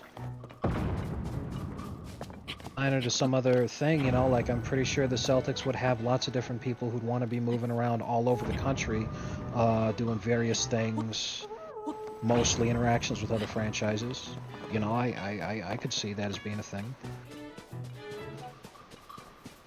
You don't fire the coach, especially not when the coach is doing fucking good. Like, wasn't he actively the coach when they made the finals last year? Yes, he was. So, like, firing him because of this, it's like, dude, it's a completely different story if it was sexual harassment or assault. But it was consensual, and more importantly, she came on to him. So, like, the only question of impropriety there is just that it's fraternization in a work environment you don't want to go on. But in that case, no one needs to get fired. Just reassign them. Since you can't reassign the head coach, and also the head coach is kind of important, you reassign the person who's less important and who can be reassigned. Just say, okay, work from home now. Yeah, If you two want to be fucking, then you just do it outside of the arena. Yeah, it's like... That's why I really hope the Celtics lose to the Heat this playoff series, because they deserve to underachieve after firing their head coach for a dumbass reason. Yes. I hope that the Heat sweep the Celtics because I'm a Heat fan, and holy fuck, it would be so awesome to make the finals. But we're not gonna win the finals. It'd just be awesome to make the finals. As the 8th seed, being the first team to do it since the Knicks in '99, that'd be fucking cool.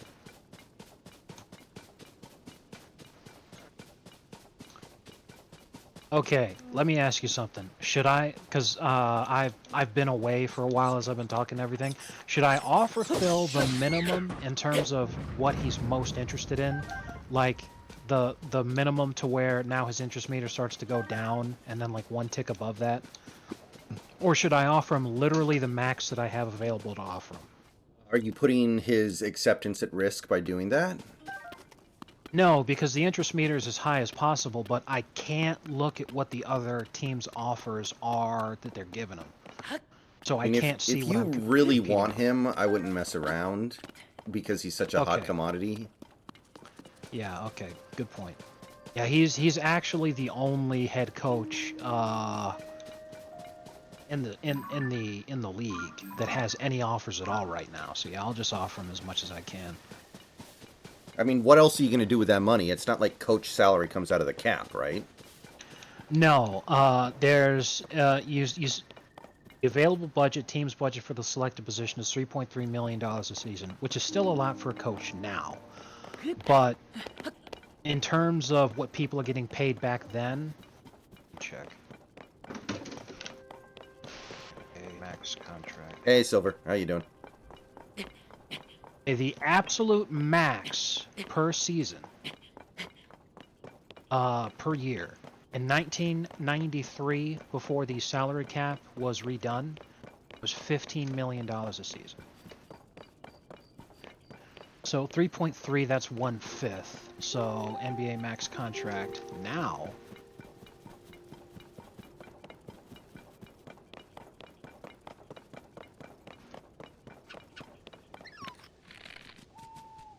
Salary per season now.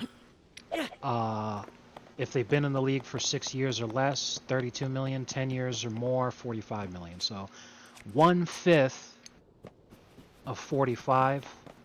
That'd be like if I was offering him 9 million a season to coach. I mean, that's probably worth it for Phil Jackson. The highest paid coach this season is Greg Popovich, who's making $11.5 million. But he's also the longest tenured coach in the league, and he basically runs the team. So he's getting paid like that as a coach, yes, but he's also getting paid like that as a coach while also kind of sharing in the GM duties. Oh, wow. This is another reason why Doc Rivers needed to get fired. He was the third highest paid coach in the league at $8.5 million a season. Depressing. Doc Rivers should have been fired just because of that, just so they could save themselves money. Then Eric Spoelstra was making a little bit less, which is pitiful. Mike Budenholzer at $8 million. Steve Kerr, second highest paid coach in the league, 9.5.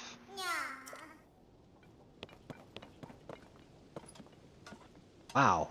Steve Nash getting paid as much as he is completely bonkers. Steve Nash is getting paid $8 million a season to coach the Nets. He's not even the coach of the Nets anymore. So if they're still paying him, that's Yeah. pretty funny. Wow.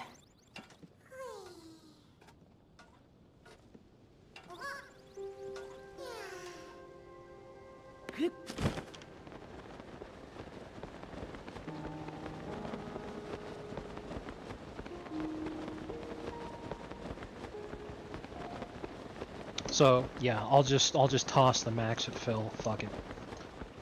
Phil Jackson appreciates your offer and will make a decision in the coming days. Fired my head coach. I sure hope he signs. Eh. I would feel. I mean, the Magic fired their coach in real life, so you firing this coach in your game is just, art imitating history or whatever, right? Yes. Matt Guaukis. If Phil turns you down, then hire one of the recently retired players who made the Hall of Fame that you were just talking about a minute ago. No one made the Hall of Fame this year. Oh, really? Okay. Yeah. Austin, I don't think Doc Rivers is the worst coach to ever win an NBA title. That still has to be Tyronn Lue. Yeah, without a question. Tyronn Lue is he's a really really bad coach. That was David Blatt's ring. As a matter of fact, David Blatt I think got a ring that year, but he fucking rejected it because he was like, "Fuck you, people," because they basically ran him out of town because he wasn't black. Yeah, that whole thing's just making me mad just thinking about it. Oh God, you just reminded me of Donovan Mitchell. So I don't know if you saw this, but Donovan Mitchell obviously played his whole career for the Jazz, and then last year he got traded to the Cavs, and he had a quote mid-season where he was like, "It's kind of nice to be playing in a city where there's actually a few black people, you know. You feel like such an outsider in Utah," and I was like, "Oh boy." Clown. Maybe the only person ever who was happy to play in Cleveland.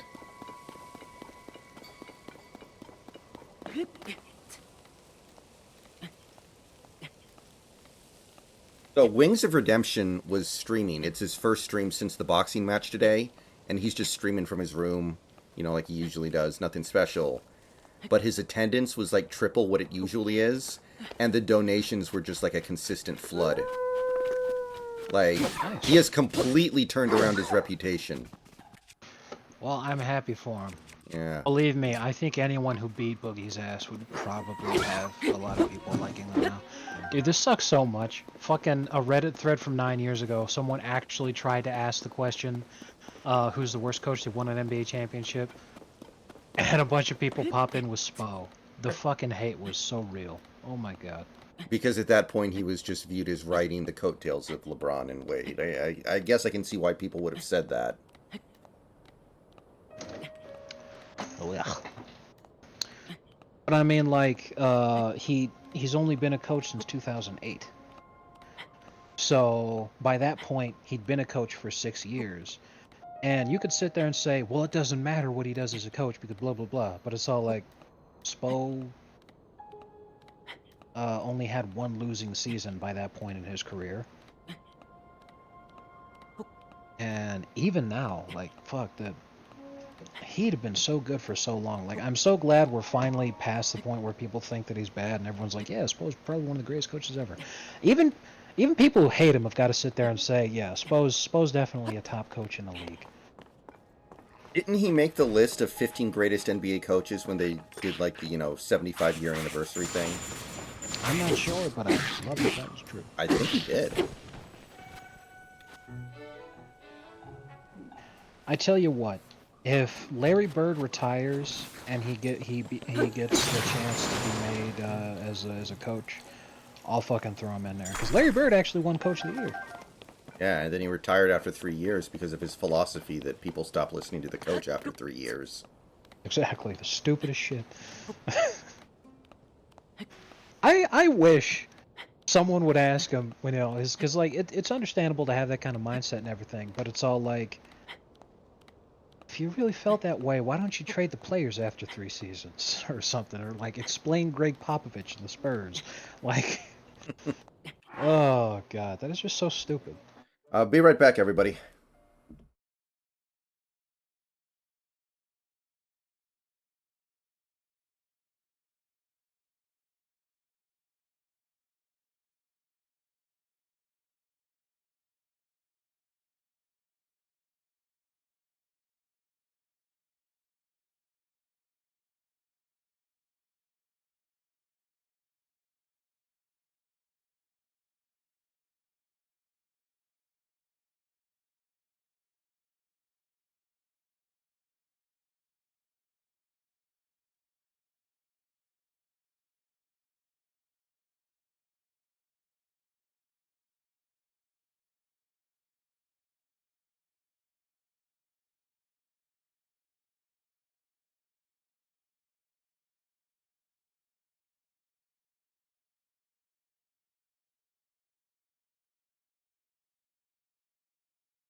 Okay, I am back, everybody. So, did you get Phil?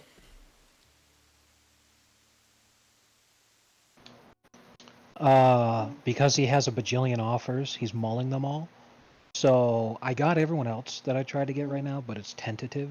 So what I'm doing right now is I'm looking at some other stuff before I move on, and then I'll just keep going forward until you. Either says yes or no. If he says no, I will rage out and then reload my save.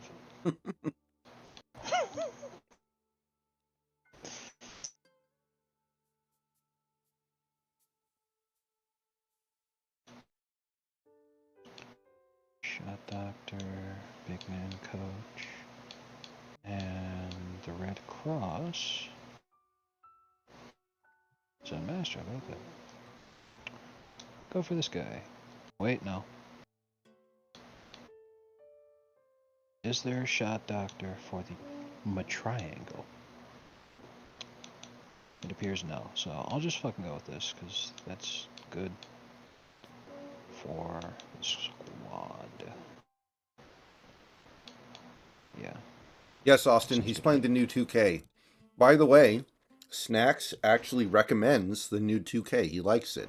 And Snacks is not Yes. an easy person to make happy when it comes to video games sometimes.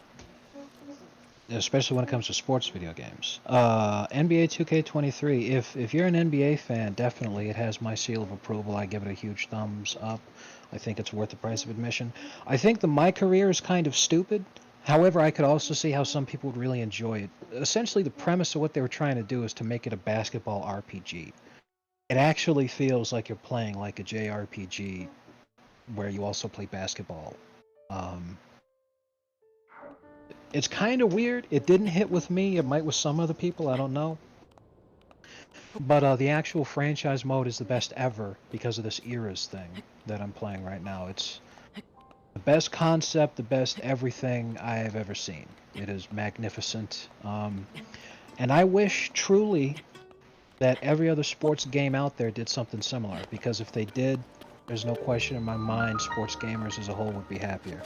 Imagine, because you guys are obviously football fans if you're here watching Joker stream. Imagine being able to play a Madden franchise where you could play Madden eras, where you could go back in time and then either play the great eras in the past that made you really happy. You know, like being able to take over the Seahawks way back in the day when they had Steve Largent. You know, being able to watch a guy catch the football who's not wearing any gloves. That'd be amazing. And you'd also be able to do like I'm doing, where you take over teams that were crappy back then, who lucked into getting the draft pick that changed the face of the history of the sport. Right now, I'm doing an Orlando Magic franchise, drafting Shaq and playing out a career with Shaq, and planning to try to create a super team around Shaq with my foreknowledge of who will actually end up being good. So trying to create a draft where I'm like, okay, this is the draft where I'll pair him up with, you know, whoever. And that's a great idea, great concept. You know, imagine being able to go back in time and do a franchise in Madden where you get the chance to draft Tom Brady. You know, it's a fucking amazing thing. So if you're a basketball fan, 2K23 is where it's at. Silver, I kind of see the comparison, but I think the players are so radically different in terms of quality. It's kind of weird. I can't really make that comparison because the players just are so different in quality, if that makes sense. Fuck me. He said no? Phil Jackson said no to sign with the Rockets for fucking $60,000 more. Really? Son of a bitch. Well, he gets to hook up with Hakeem, so Phil might win 8 straight titles. Well, he's not going to go back to Chicago. Oh, yeah. Well, actually, this is all irrelevant because you're going to reload your save, right? That is exactly correct.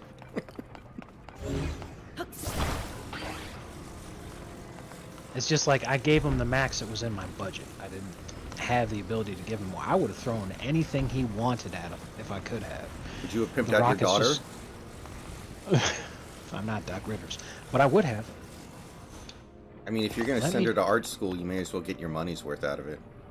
Literally, though. I mean, that's what the Lakers did, right? They pimped out their owner's daughter to him. Did they? Yeah, remember he's married to Jeannie Buss or whatever? No. He was engaged to Jeannie Buss, but when she increased her do you call it? The amount of effort that she was doing in actually running the Lakers. She stepped it up, and Phil was also at the same time stepping up him being in charge of the Knicks, and it actually ended up detonating their relationship. Guess it is kind of a conflict of interest. Well, it's just because they were both too busy, plus they were both on opposite sides of the country. They hardly ever talked to each other, so Janie was all like, wait a minute, this is stupid. Yeah. I'm sure if Phil had seen into the future, he'd have been like, yeah, I'll stop. I'll quit.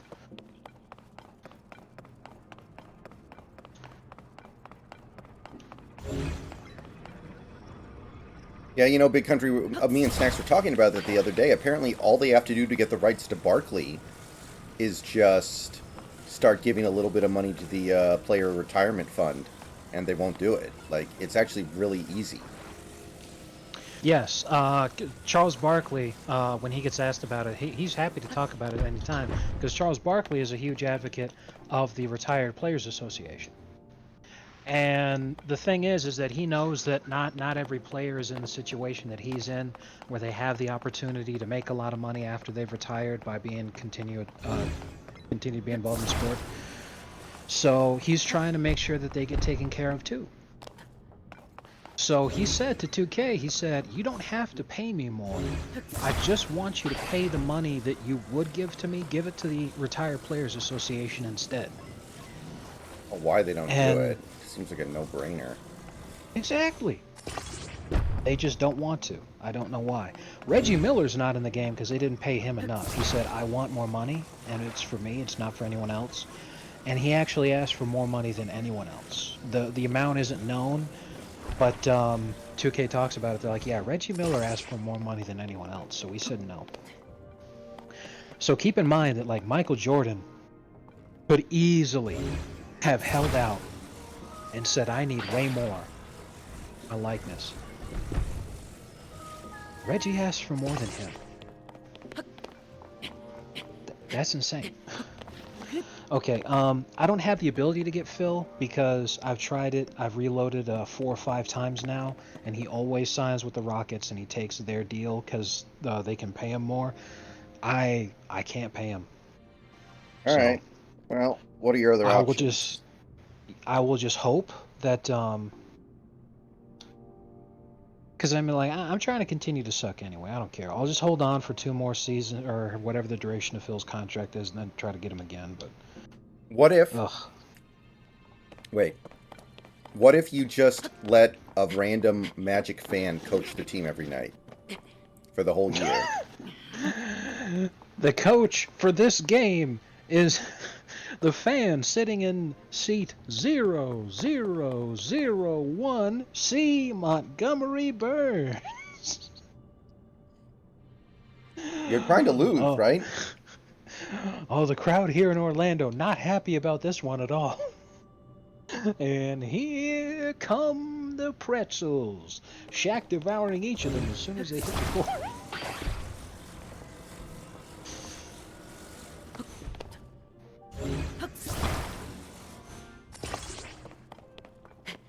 Also, a fun fact for those of you who, like me, are Team Xbox, pretty much every single sports game is on Game Pass, even the new ones. The show, the one that came out like a month ago, is on Game Pass.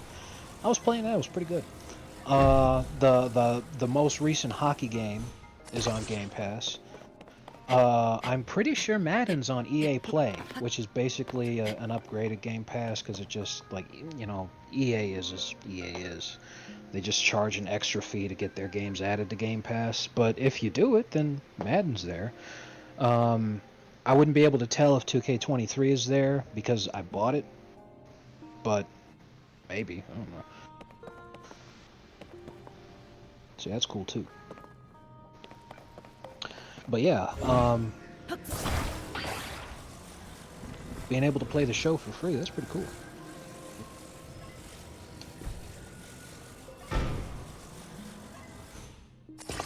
Where did I initially go? Oh, that's right, yeah.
Silver, I have heard rumors that EA is actually going to put effort into the next Madden because the last one got bad reviews and apparently didn't do all that well.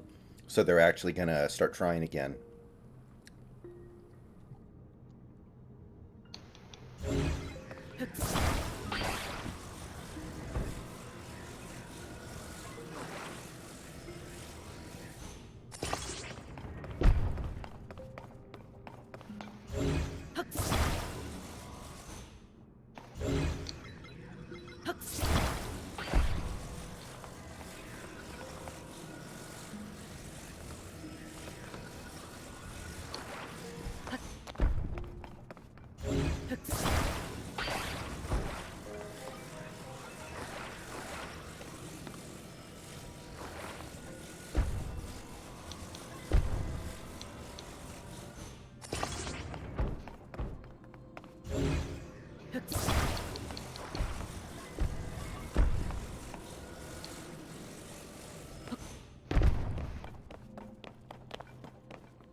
Oh, franchise mode. Literally, the franchise mode in Madden 2005 had more features than the franchise mode in modern Madden. It's unreal. That's because that was the last year where NFL 2K5 was there as a competitor, right? It was one of the last. 2K, yeah, that year Madden was incredible because they were competing for the NFL license, and 2K5 was so good. When you look back on it, in terms of the amount of customization, the amount of control that you had over plays, over lineups, over so many different things. Plus, they had a series of mini games in there that were amazingly good. I must have spent almost as many hours playing darts in NFL 2K5 as I did playing the actual football game. And that's not because the football was bad, it's because the darts were that good. Yeah. There was also air hockey, if I remember right, and foosball. Hmm.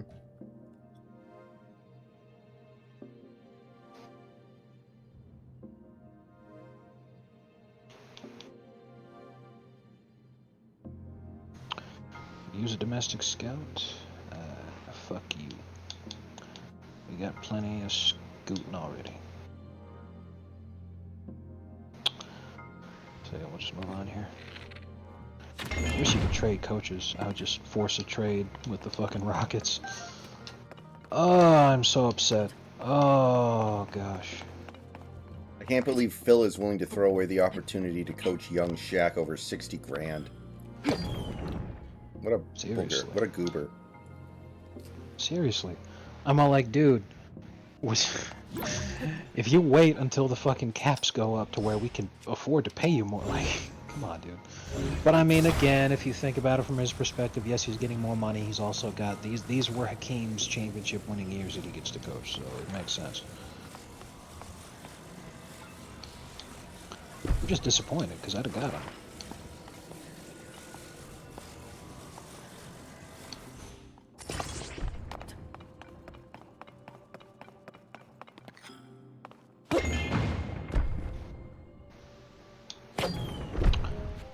Alright.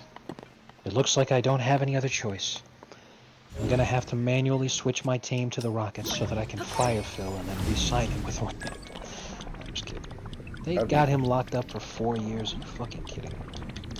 Well, maybe he'll get fired if they miss the playoffs for 2 years. Man, I'm so upset. Alright.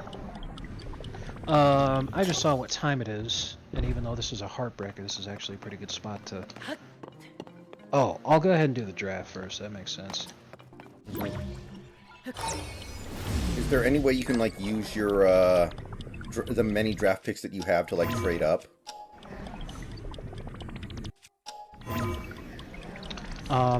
It's a question of what I should and could do to try to create a good experience, because I have the ability to force any trade I make to be automatically accepted by the AI if I wanted to. Okay, I mean, you could really easily cheese with that, but... Exactly, and that's my point.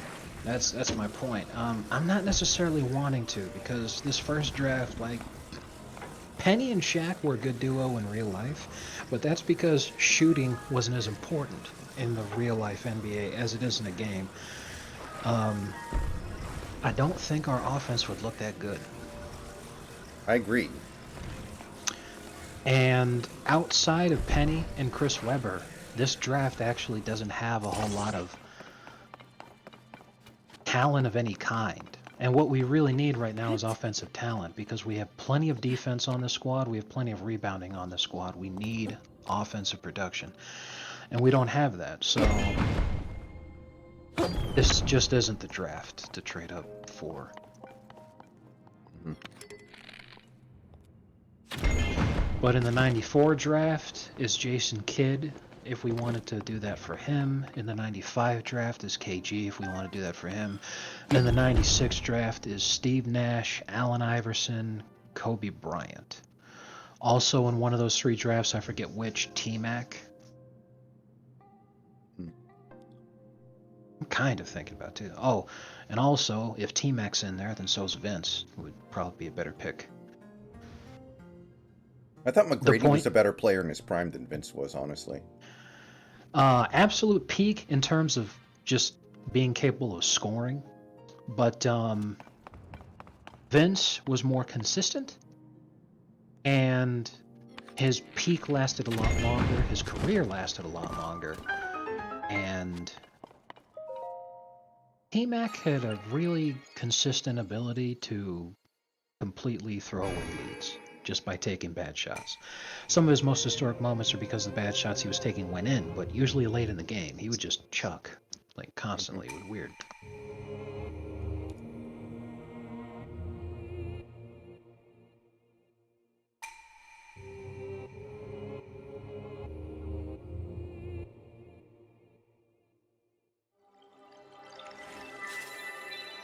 It really does suck that Chris Webber isn't in the game because of basically like a technicality. Because that would be really fun, I think, to do Chris C. Webb and Shaq.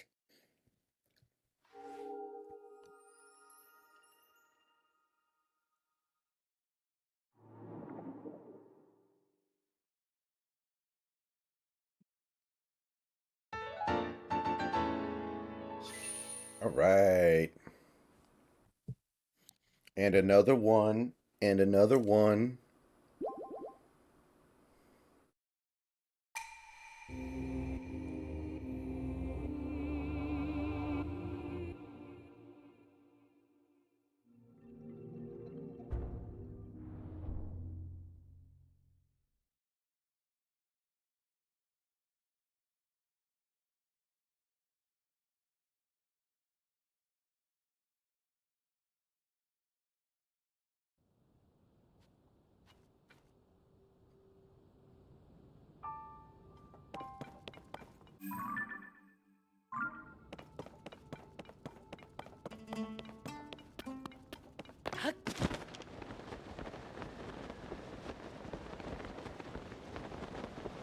What would make the 49ers take a step back, Silver? That's my question. Like, what did they lost Mike McGlinchey, right? But it's not like their quarterback play is going to be worse.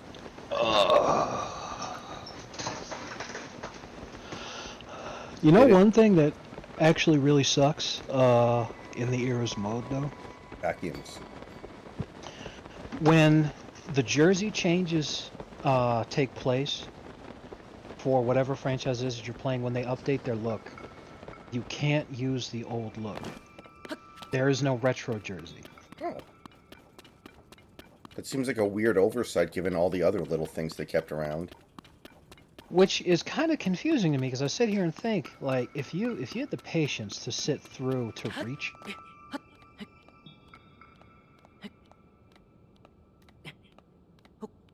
Hello? Test? Check, check, Sorry, check. Okay, there we sorry, go. I hit the wrong button. Anyway, if you had the patience to sit there and reach the modern NBA from where you were, would that suddenly take effect? Becomes my question. If you had the patience to make it to the modern NBA, would all the retro stuff activated. When the glow I of the don't know if blood-stained it would. moon It would shines be very upon the interesting land, if it did. the aimless Take a lot of specks of simming. slain monsters return to flesh. The world is threatened once again.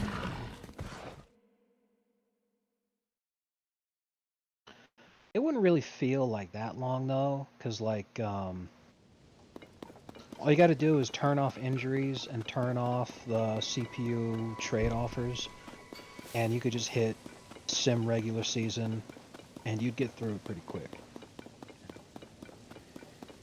Well, Silver, Al-Shayer didn't play unless somebody got hurt. Like, he was a depth piece for them. Abu Kham, sure, but he's not one of their key players. Jimmy Ward's a big loss, yeah.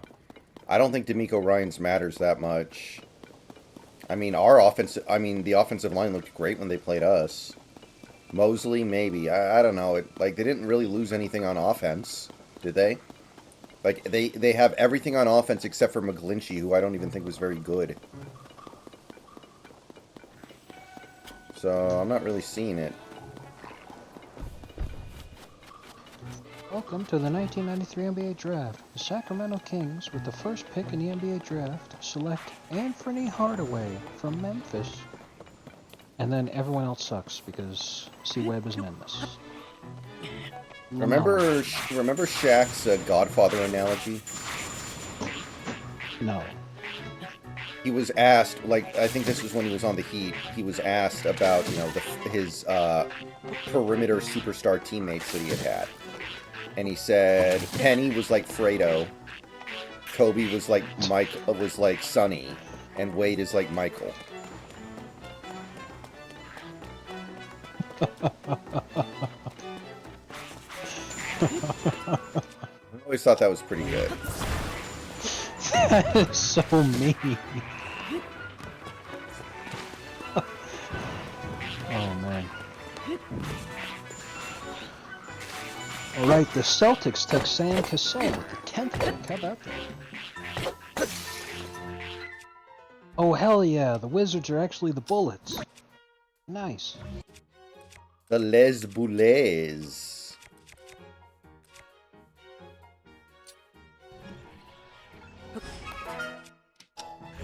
Miami Heat. Trade 13th pick for a 96 first-round pick in the Sonics. And wait a minute, who the hell did they give this to? A lottery-protected pick for the 94 draft from the Sixers, and an unprotected first-round pick in 96 from the Sonics. But who got this? So the Sonics for Trey Kelly. Familiar. I have no idea who the hell that is. He had the highest vertical at the draft amongst the centers. A 39-inch vertical for a center. Dude, this guy's got to be real fucking thin. 6'10", 219 pounds. Is he on crack? He looks like it. It's 1993 and he has fucking tattoo sleeves on both of his arms. Good lord. Oh, damn it. I was going to take him too. Nick Van Exel got drafted literally one pick before me. The Hawks took him before I got to go. Fuck. Oh. Ah. Oh. Who's left? Who's worth taking? Good question. Who's been taken? Draft board. No, that's my draft board, not the fucking... Okay, so there we go. Draft summary.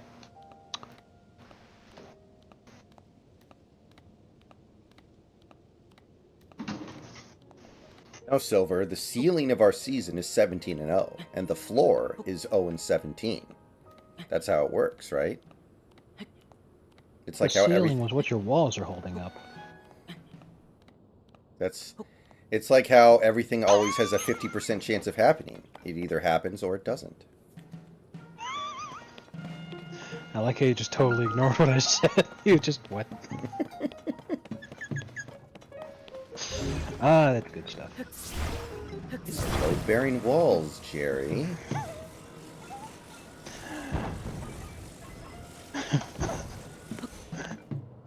These are load-bearing openings, Jerry. She's not going to be embarrassed about the size of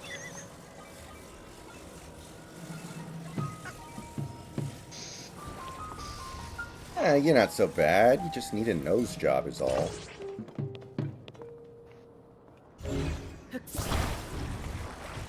Remember that one?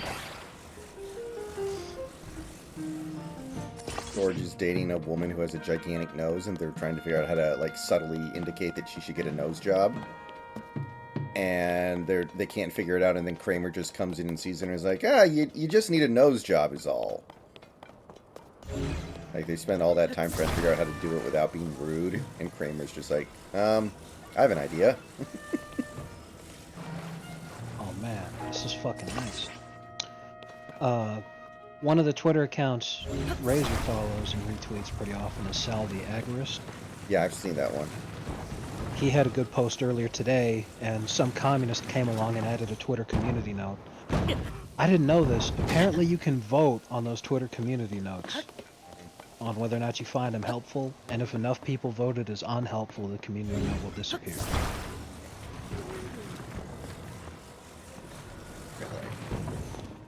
That's pretty good. I love democracy. I love the Republic.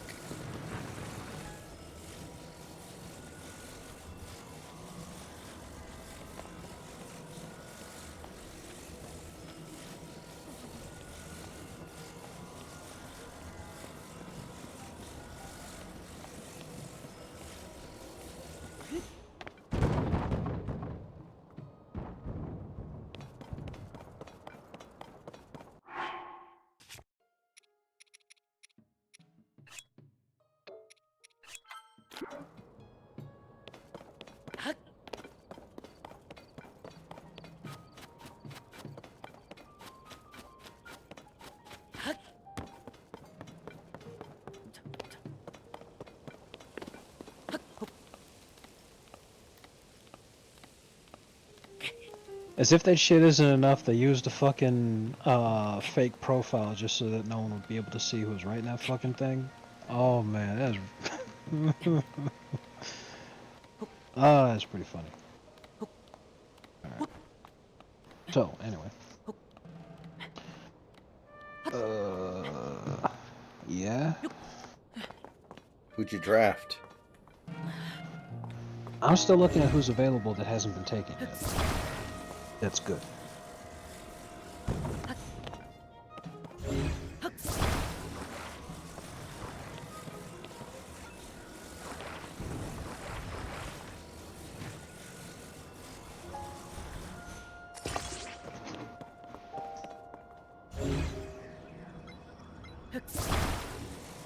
Alright, who's still available?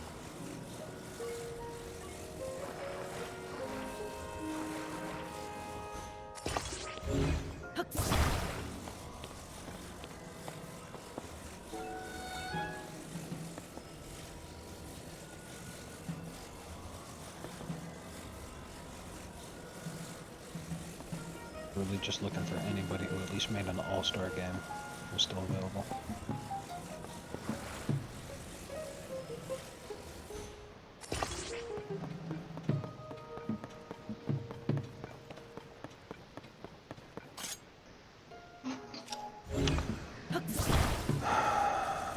Fuck. Yeah, everyone who's left still sucks. Like, there's just no talent here left. Everyone good's already gone. Is there anybody who's, like, at least been, like, an effective role player or anything like that? I don't know how to check those metrics because I'd have to recognize the name and I don't recognize the names of any of these folks who are left. Really? I'll just Wow. name them off, and somebody can let me know if any of them, click in your head. Carl Chambers, Calbert Cheney, Aaron Goodwillie, Jordan Perkins, Alexander Westbrook, Edgar McLeod, Donovan Hill, Cole Ingram, Carl Bolden, and by the way, I'm just reading in descending order of overalls of what's left here. Keith Sampson, Tyson Kerr, Maurice Eaton, Lindsey Hunter, Georgie Morrisan, who's the tallest fucking player in this draft at 7'7". Might be worth Holy taking shit. just for that, honestly. Actually, yeah. Strengths, guy looks like Superman. Weaknesses. As ground base as they come. Seems like he's glued to the floor. It's pretty funny. I mean, he's rail thin, but 303 pounds. So, I believe it. I'm half tempted to fucking take this guy. I mean, what's the worst that can happen?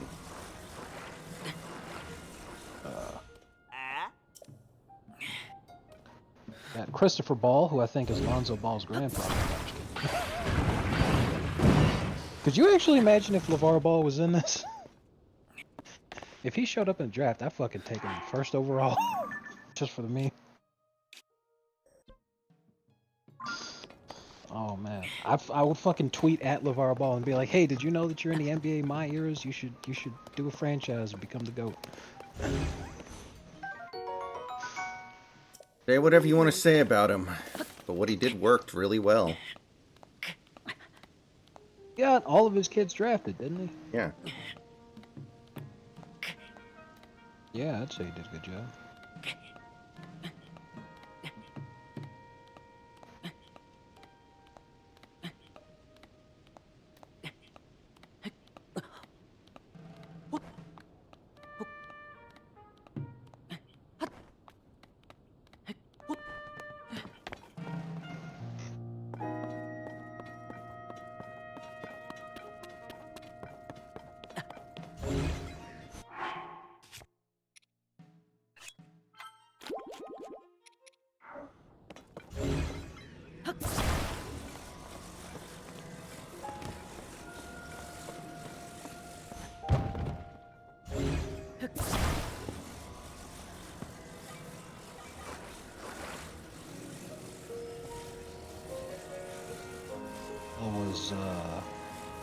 He played pro football, not pro basketball. Okay. I misremembered it. Shit. All right, yeah, I'll take the giant guy. Oh, he's Romanian, even better.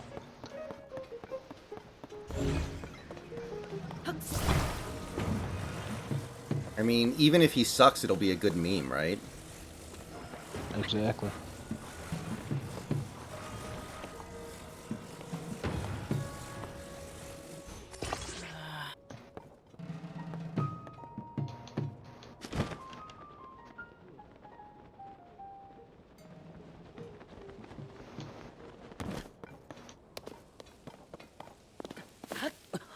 Okay, now that I've drafted him, all of his actual attributes are unlocked. So he's a 72 overall,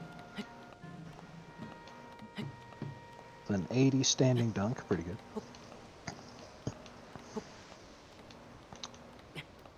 That's the best post hook rating I've seen so far. That's good. Nope, nope, nope. Get up there, get up there, get up there, you piece of shit. There we go. Well, he is the slowest and most lumbering ape I've ever seen. However, yeah, I'm totally okay with having him be the bench center for the memes. Backup Shaq. I'll take it.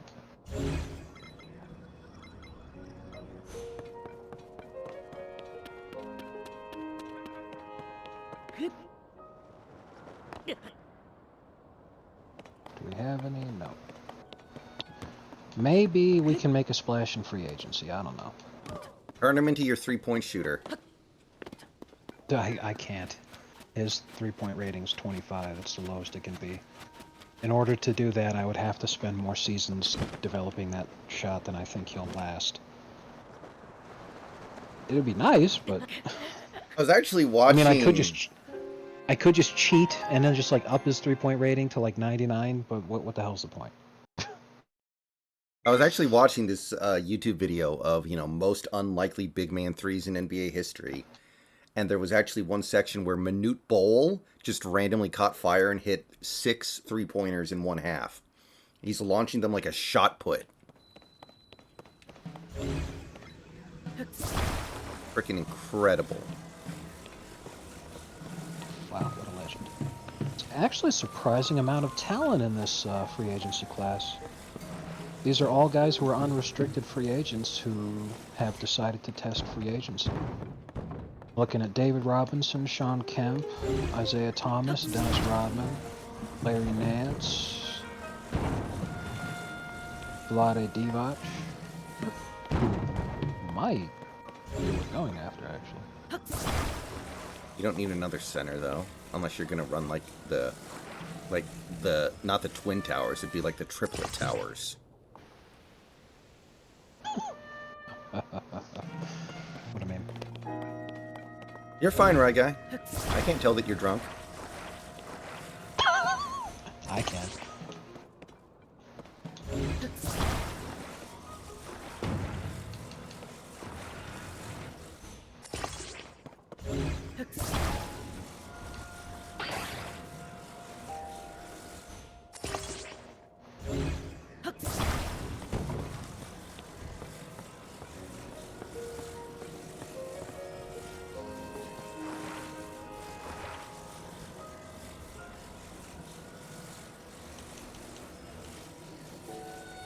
Anyway.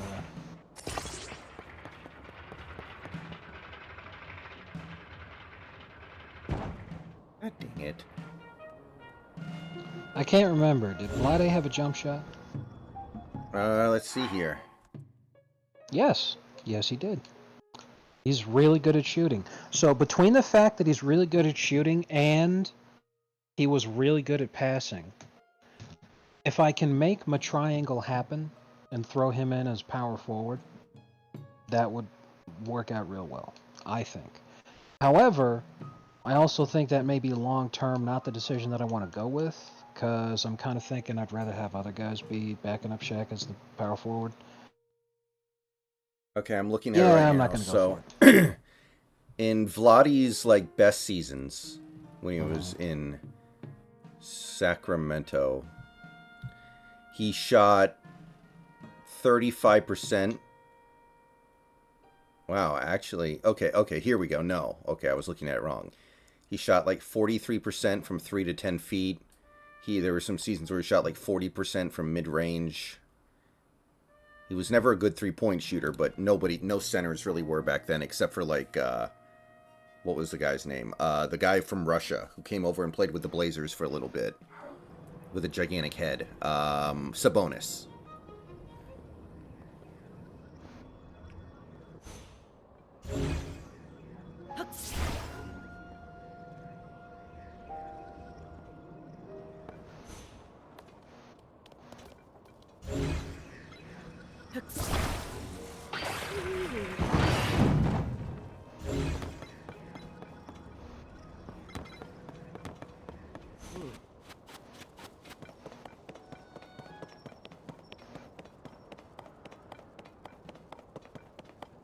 Yeah, I'll just skip free agency this year. Really? Nobody? Not a one. Dennis Rodman would have been fun with Shaq. Well, Dennis Rodman did play with Shaq.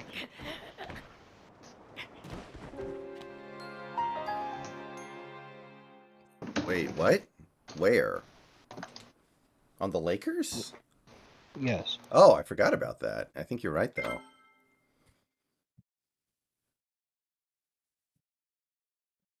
The hardest one to remember is that Dennis Rodman was on the Spurs. Actually, did remember that because I know he hated Popovich. Yeah. Yeah, he played with the Lakers the season before the three-peat began. For just the 99 season, he was, I believe, traded to the Lakers. Let me check.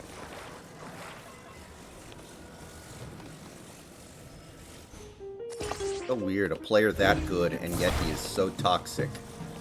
He can't find a consistent home. Oh, that's why. The 98-99 season, which was the lockout season, he was still on the Bulls before that season started in 99, but he was released by the Bulls. So then he signed with the Lakers. I was just confused because you rarely see the setup like that, but that's pretty much Rodman doing something you almost never see. Then he was his last professional season in the NBA. He played for the Mavericks in 2000. If you Then he were an played. NBA player, do you think you'd be able to control yourself, or do you think when you get out there you really would be like a Rasheed Wallace or a Dennis Rodman who just cannot keep it under wraps? It depends entirely on what you mean.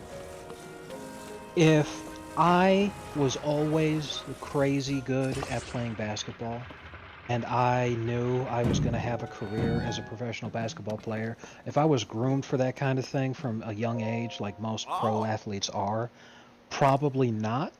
But if I had the ability to know what kind of Ah. life I live right now, and then if I could just like magically get transported back to when I was a kid, and then suddenly get put on the path of being a basketball player, I know that life could be much worse and much more difficult for me.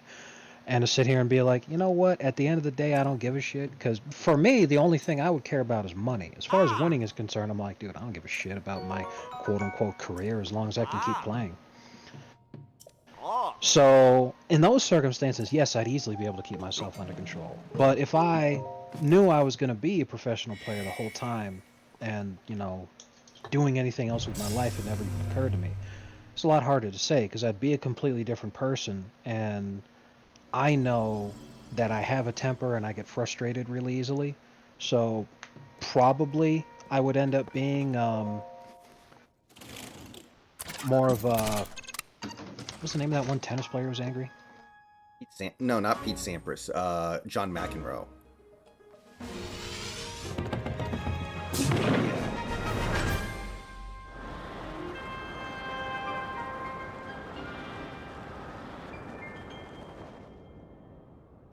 There you go. Yeah, that's exactly who I was thinking of, John McEnroe. Yeah, I'd probably end up being more like him, where like I'd keep going, but I'd be mad and I'd be like, "Fuck!"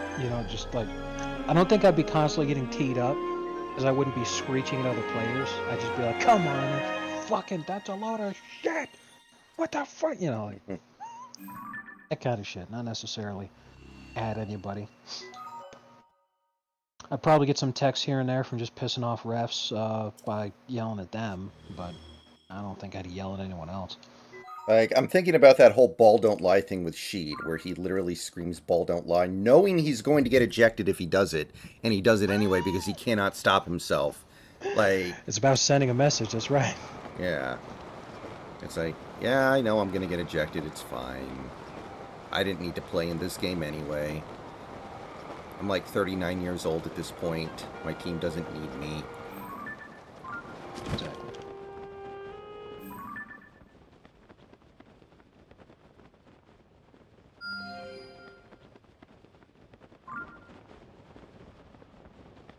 El Boner.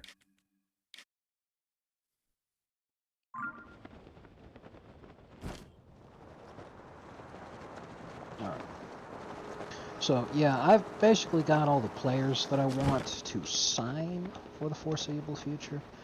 Now I just need to draft guys and then pick up other dudes as they come into free agency. But, yeah, I'm happy with the way things are looking. Shaq in his second season, raising 5 overall points. How about that?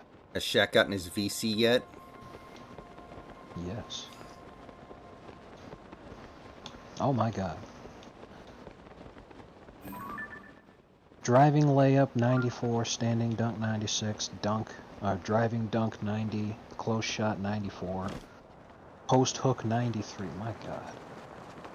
post Beast. control 90, draw foul 95. And then because I knew that his free throw rating would not go up, and 2K's franchise mode doesn't have an opportunity to raise it,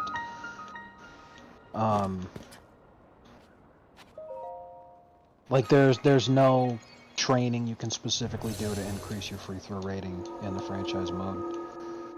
So because of that, I decided what I was going to do is, because like his free throw rating went up 3 points, which is good. Went from 46 to 49. It doesn't So matter I for was you though, saying, right? Because you're doing granny style. yes, but what I was going to do to replicate that is to raise his free throw rating, Mhm. go into his player profile and just edit him, and then bump it up by 5 each season. Say, in the off season, he worked with Rick Barry. Right. Nick Anderson's who really needs to get his fucking free throw percentage under control. But it sucks because in past franchise modes, what you used to be able to do is you'd have off-season training camps where you could select them. You had a certain amount based off of your franchise. It had to do with the training staff that you had. If you had higher quality ones, you'd get more training camps, which meant that you could send one player each off-season. One player could go to one training camp, and it would boost those attributes. It was really fucking good. And I don't think that's an option anymore, sadly. But I used to love that.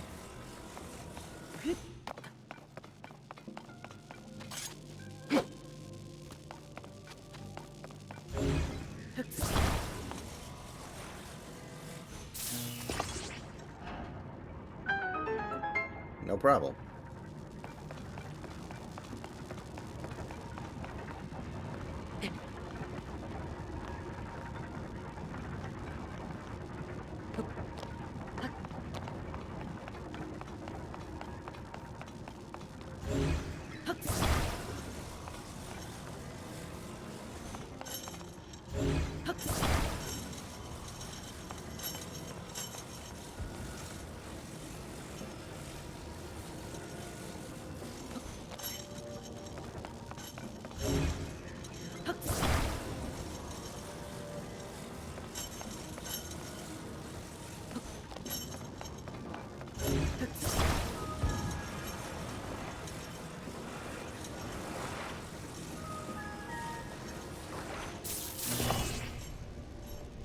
Even Shaq's three-point shot went up.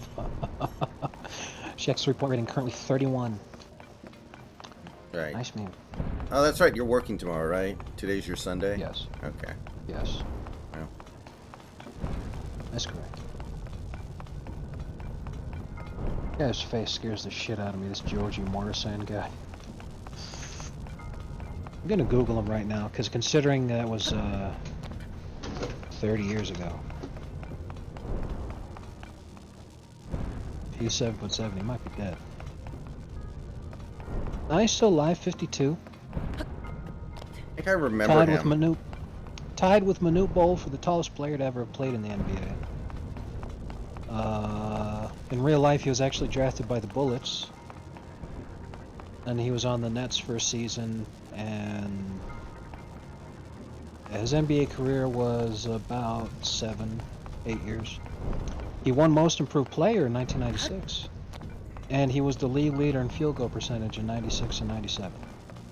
You'd think a guy that tall could make a living in the NBA just by camping around the rim and catching lobs. Like,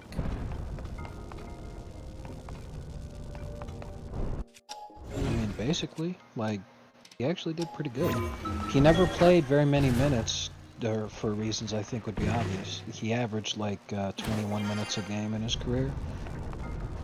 But he also averaged double-digit points per game, you know. And he also produced in the playoffs for Washington one year. How about that? Yeah. He didn't do that bad. Washington, playoffs, pick one. Well, yeah, now. I know. I wonder how tall his wife is, because there's no information on his wife at all. But his son is 6'10". Yeah, I actually follow this one Instagram account called That Tall Family. basically a tall guy married a tall woman, and they produced a bunch of kids. And like the son is, I think, like 19 or something, and he's 7'1" now. And they have two girls, and one of the girls is like, I think, 6'3" or something. It's just kind of freaky. But that kid's gonna be rich. Like, he might grow more. He might end up being like 7'3". He might be Kareem. Let's see here. Yeah, his wife is the shortest member of their family at 6'1", which is extremely tall for them.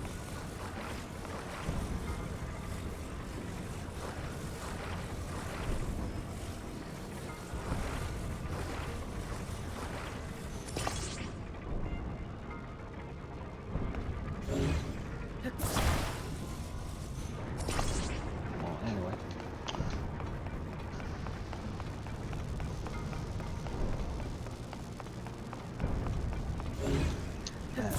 Small whale object really did not go at all. Its potential's fucking rock bottom, that's why. It's bad enough. I remember one year when John Boyce was trying to make the ultimate tanking team. So he like made us, I think it was the year the 76ers were blatantly tanking. He decided to take it up another notch by making the whole team be nothing but 0 overalls to see if they could lose every game, and they did. But he also wanted to make up a prospect that they would be tanking for. So he made a 7'7" center named Horrid Shithead, who was the worst player of all time. It was just like this 7'6" tall guy who literally couldn't do anything. And he kept sending the team scout to scout him during the season, and the scout kept coming back with like, "This is the worst player I've ever seen. I don't know why you keep sending me to look at him." Oh man, that's good. No amount of me watching this guy play is gonna make him better at it. Oh, that's good stuff. Alright, let's see here. So yeah, there's no off-season training camps anymore. It's just based off of people's potential. It just goes up higher.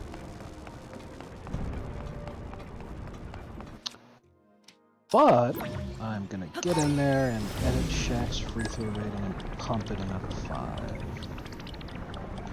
1, 2, 3, 4, 5. Alright, Rick 54. Barry effect. Exactly. My hope is that by the time he canonically made the finals in real life, it'll be in the 70s. So I've got 2 more seasons for that. Apparently, Wilt Chamberlain shot Granny Style for a little while, but stopped, even though it was better, because he thought it made him look stupid. It wasn't because it made him look stupid, necessarily. It did make him better. The thing is that Wilt Chamberlain was highly competitive, and he believed that his team could still win without him having to change his... It wasn't that he was bad at shooting free throws, it's that he didn't care. So what he did with his famously bad free throw form is that he just chucked it because he didn't give a shit. Because he thought that free throws were a bad part of the game. He thought they took away from people's enjoyment of the game. He thought it took away from the flow of the game. And he thought that it was just dumb.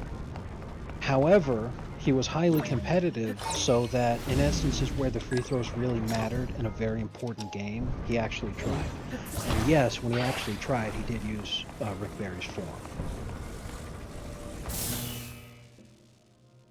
Man, imagine how much better of a player he would have been if he had just embraced Granny Style his whole career.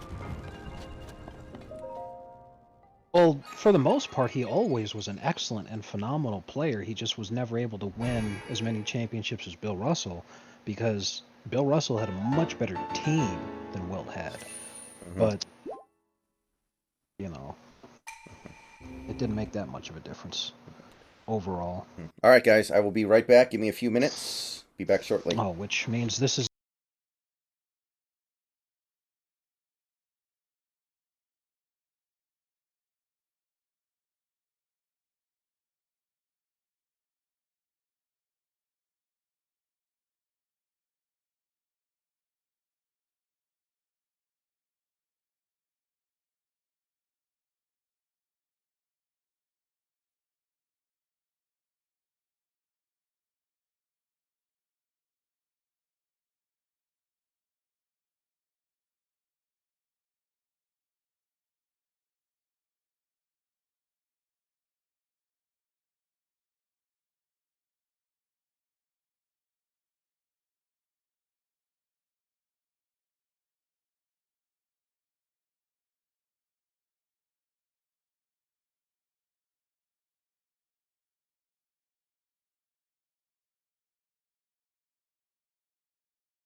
Okay, we are back. Now I just need to switch on over to the other camera. Give me a second, guys. Please.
Okay, I'm back. Can everybody hear me and see me?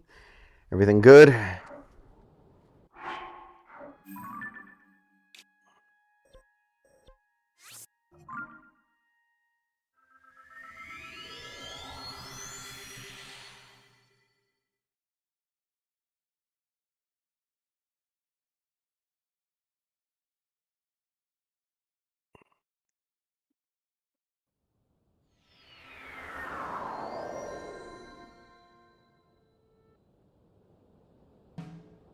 Okay, cool. Yeah, I mean, I think that if the Niners do take a step back on defense, it's not going to be a very big one. They still have most of the key pieces. And they added Hargrave, by the way. That's got to make up for some of the stuff they did lose.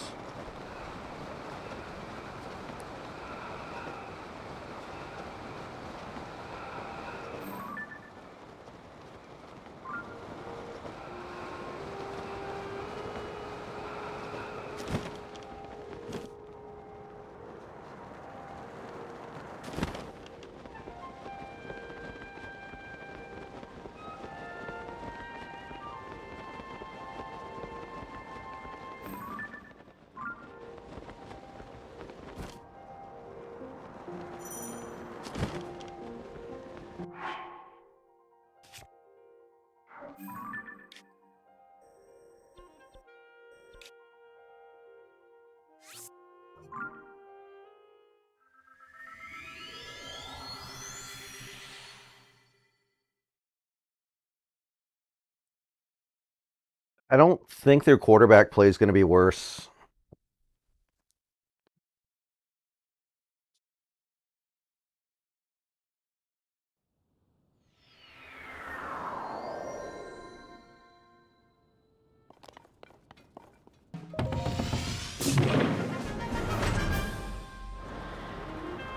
I mean, I will say they basically didn't even bother trying to replace McGlinchey, which is weird. Like, they're basically deciding, okay, I guess we don't have a right tackle. That's a little bit weird.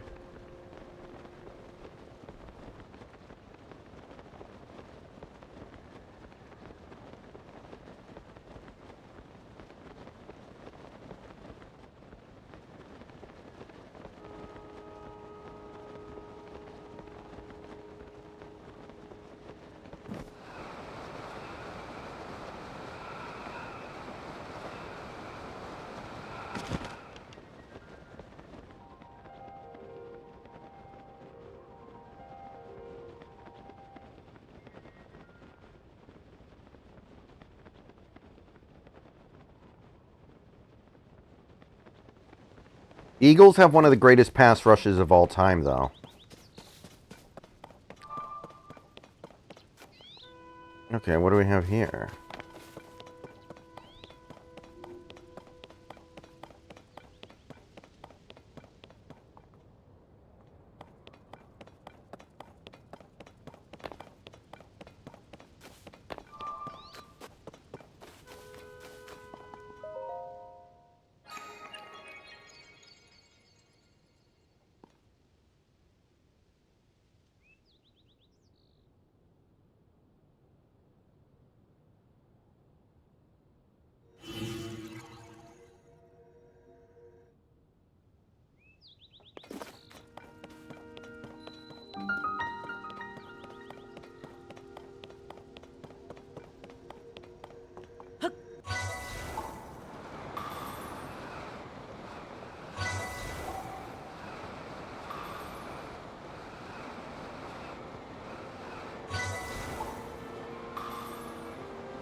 All right, let's do it.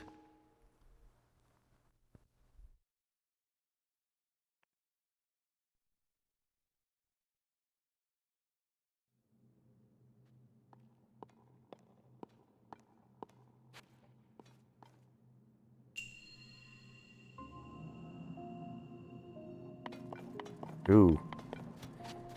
Excellent.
Oh, no, I think Taylor's going to provide good value.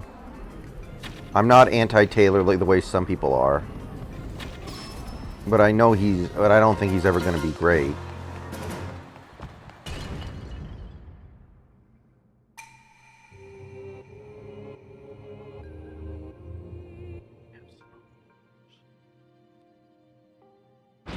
I like our edge crop plenty. We should have a good pass rush this year. My concern is whether or not we're going to be able to generate interior pressure. I think that's... we'll be able to get some with Draymond, but other than that, I don't think there's going to be a ton.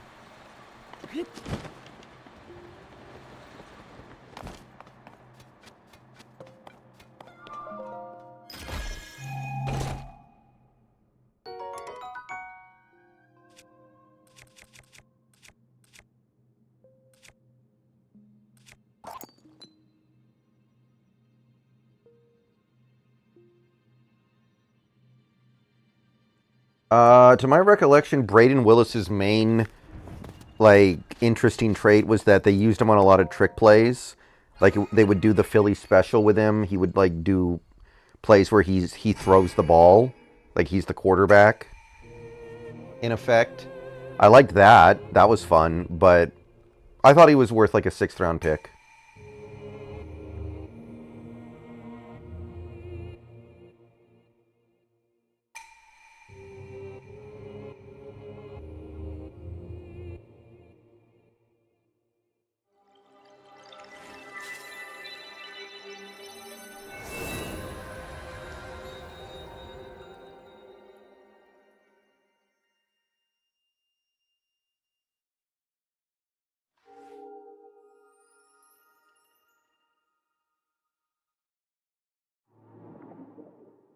I thought Latu was okay.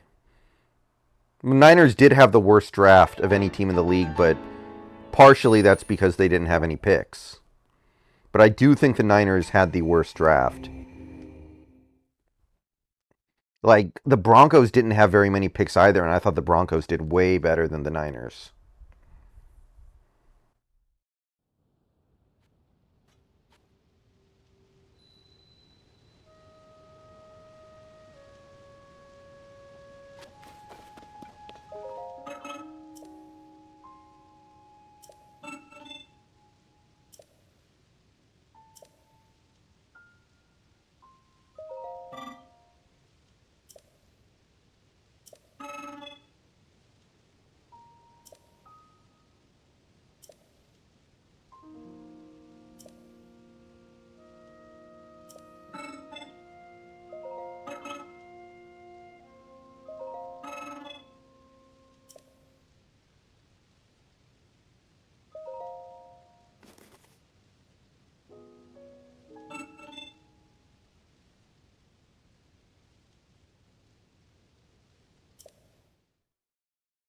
I thought I already did this. Do I have to do it again?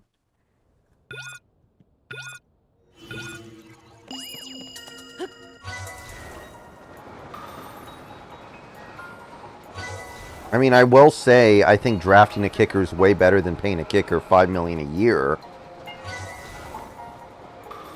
But you probably could have gotten that same kicker in the 6th round.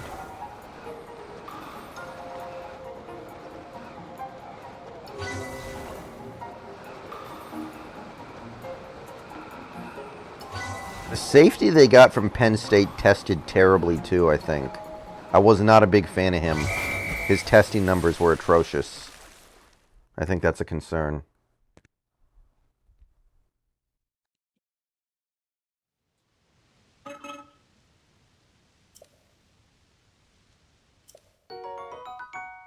Oh, nice.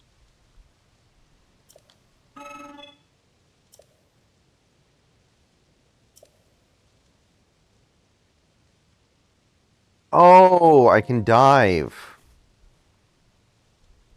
I didn't even think about that.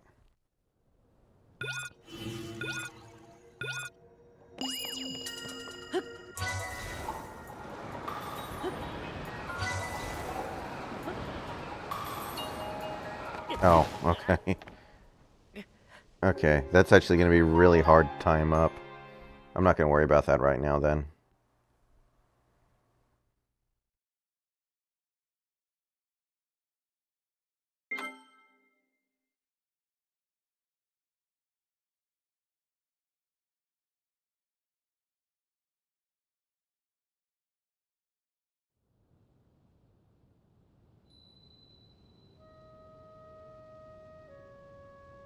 Yeah, G.I.R. Brown. He tested really poorly, I think.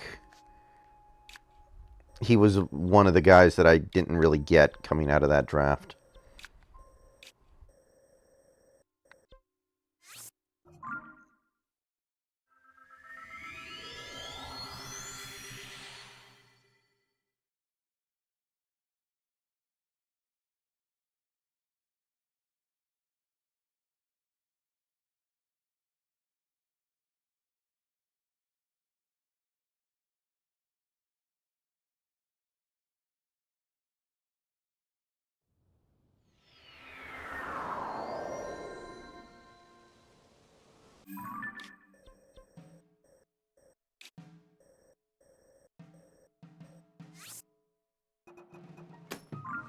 Blue.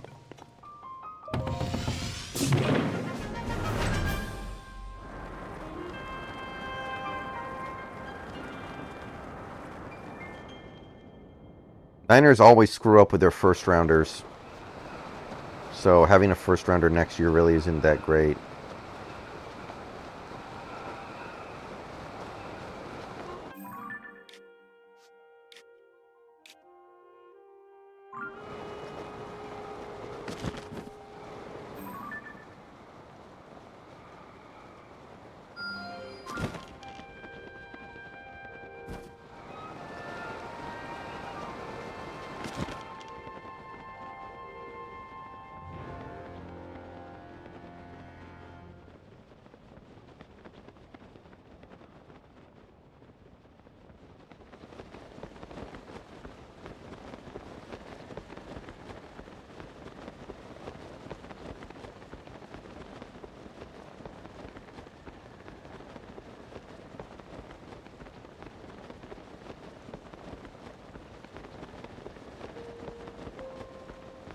It's like most of the pundits really like the Cardinals draft, which initially I thought it was just kind of okay, but after thinking about it, I guess it is pretty damn good.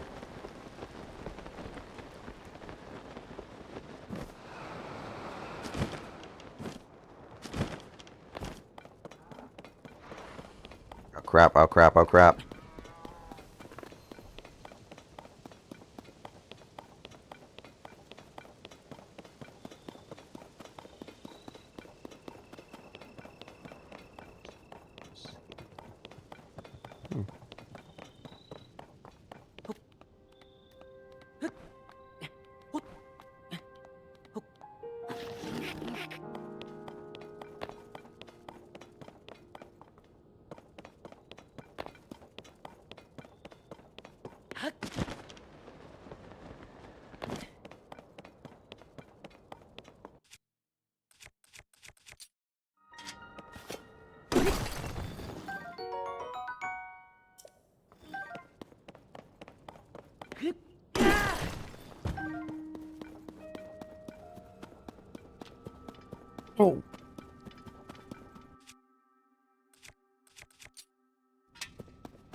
If the Rams win more than 4 games this year, then give Sean McVay Coach of the Year.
Oh, God, that's not even close.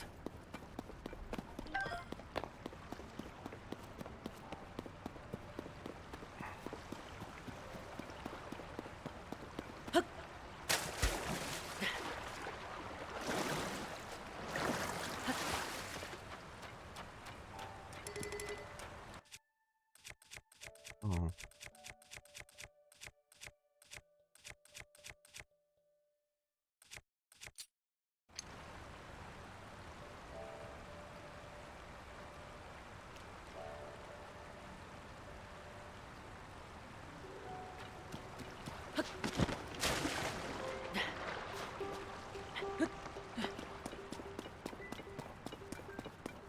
I feel like the Cardinals have a better foundation for rebuilding than the Rams. They've got some nice pieces on that offensive line. They've really got nothing on that defense, though. Admittedly.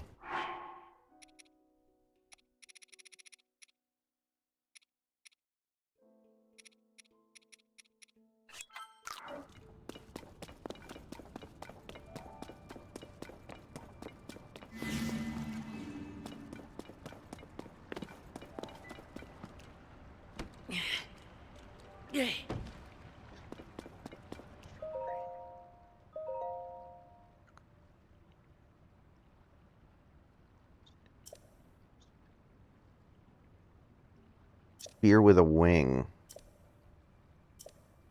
What does that mean? Spear with a wing.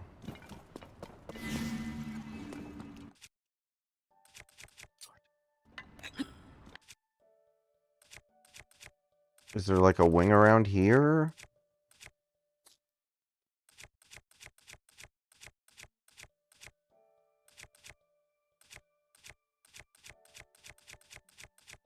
I don't see anything here that could be construed. Oh.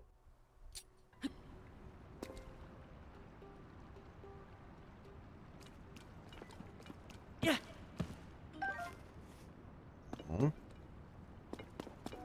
Oh well, whatever. It's just like an optional puzzle.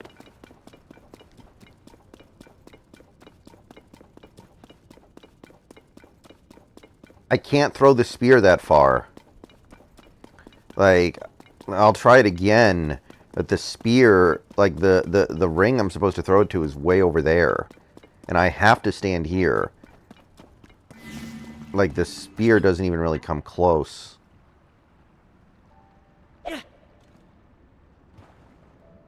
See?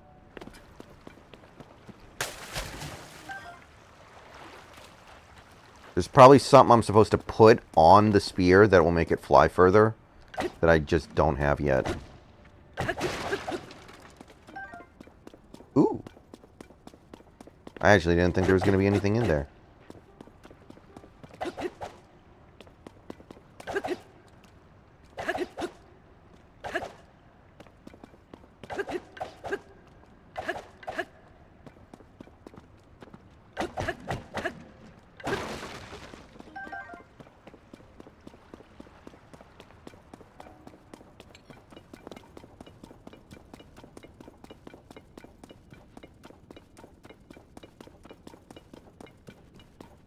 Rams lost everybody on that defense, it feels like. I think they even lost Taylor Rapp.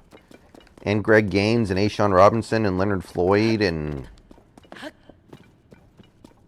they've got Aaron Donald, and their second best player is probably...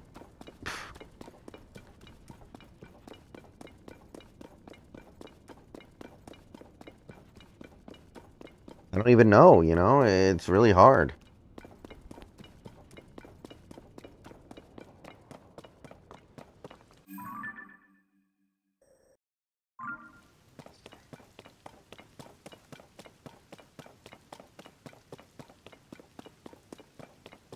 Yeah, I think they lost Taylor Rapp. Their second best player might be their other cornerback, their nickel corner. And he's not that good anymore.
I mean, their defense is good. I don't know if it's that good.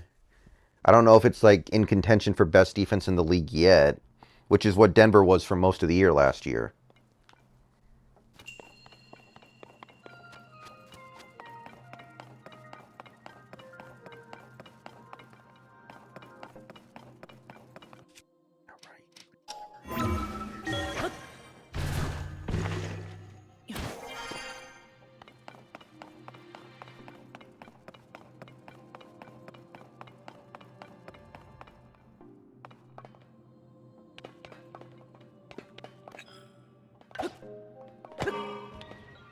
Whoa. Oh, it's a wibble wobble.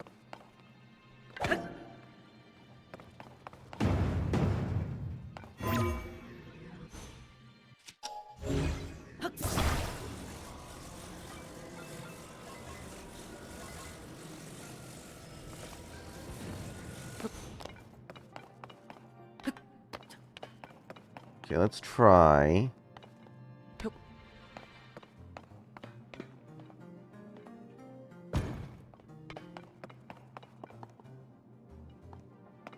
Denver's D didn't really give up until the last 3 games. They gave up like 120 points in their last 3 games combined.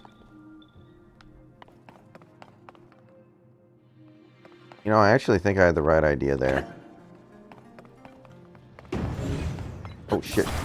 Shit. You're a horse fucker. Don't be a horse fucker. Oh, God.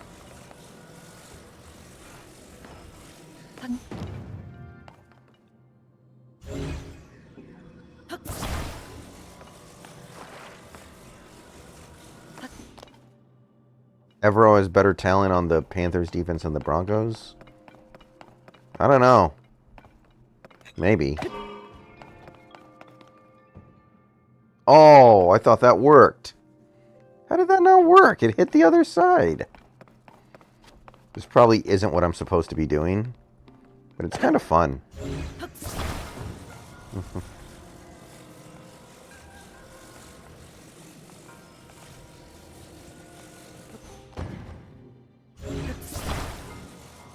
Yeah.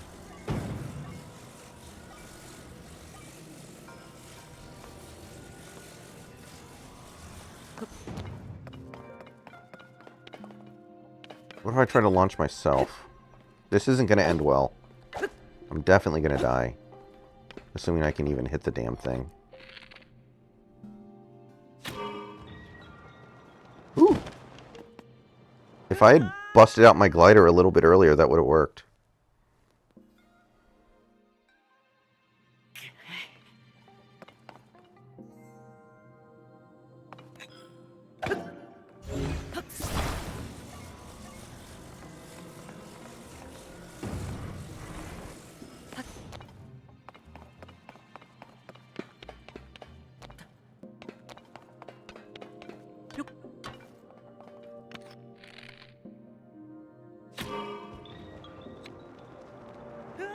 Oh, I hit the wrong fucking button.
Okay, that is not going to launch me anywhere near far enough.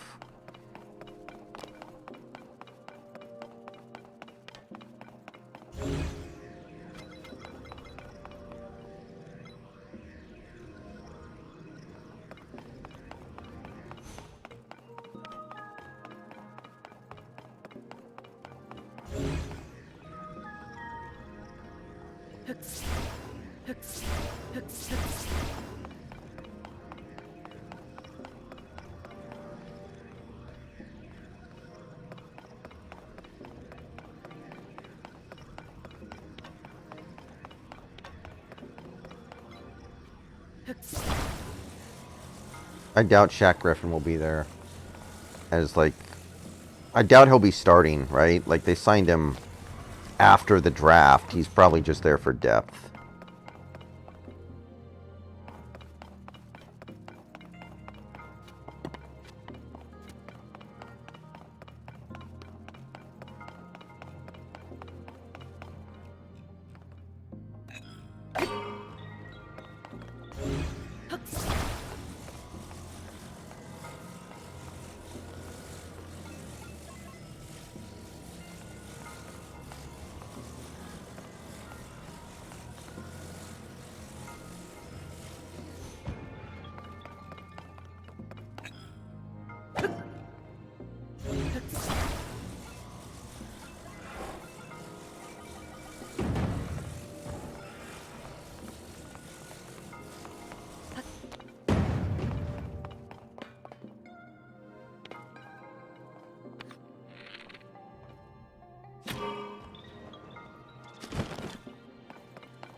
Don't think that was gonna work.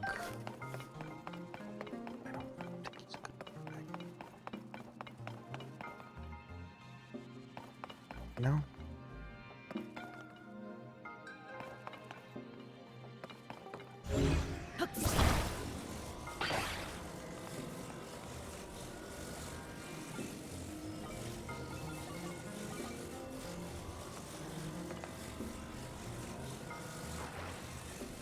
What if I do something like this?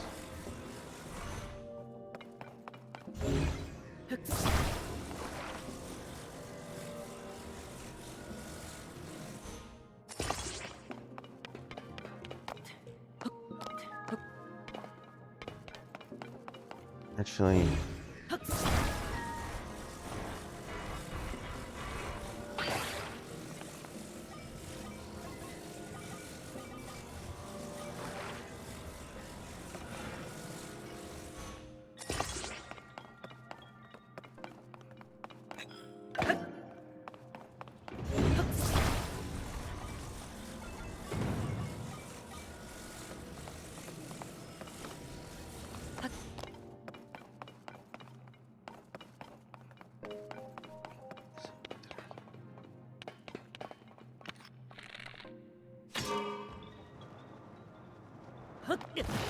Oh!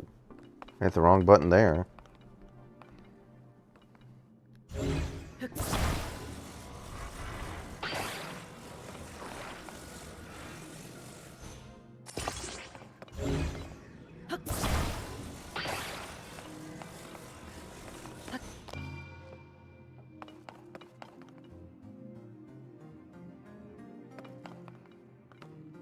Yeah, I guess Houston's on the right path.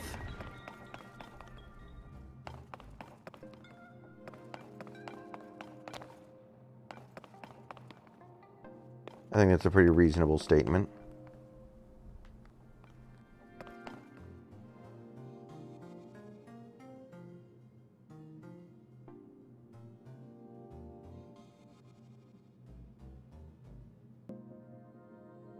Really? They're actually going to start Shaq, huh? I wish them the best of luck. I will say this. Shaq is a player who gets a lot of like this weird irrational hate from Seahawks fans. Like Seahawks fans hate him and I don't know why. There is so much negativity about him from Seahawks fans whenever he's discussed. And it just I don't get it, you know?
No, not nearly enough distance.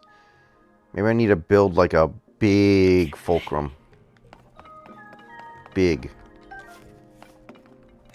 Oh. Excuse me. Oh. Huh? Don't ignore me.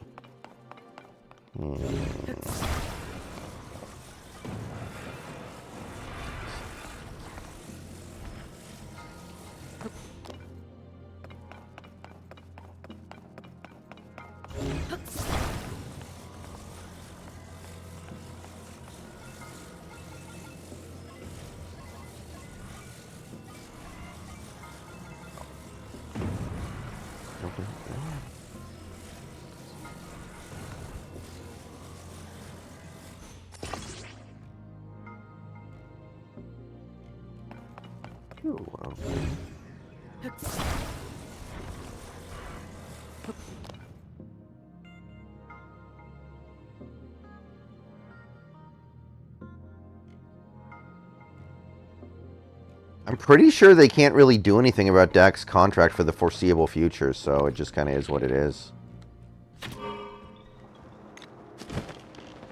Ooh, nice.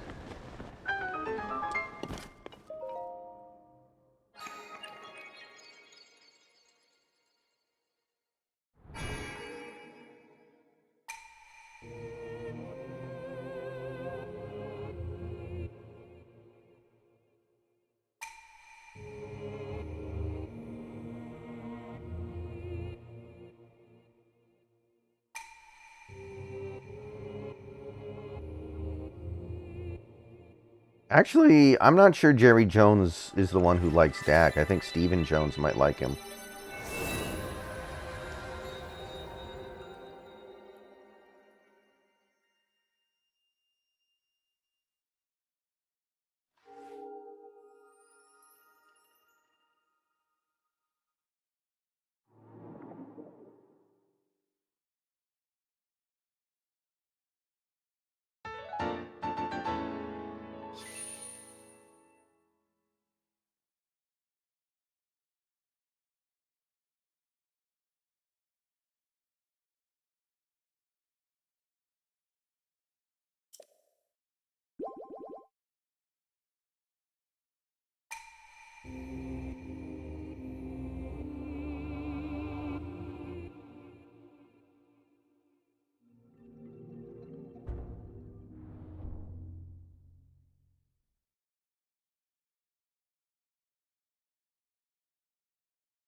Yeah, I do like Mike Morris quite a bit.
Yeah, college football's weird like that.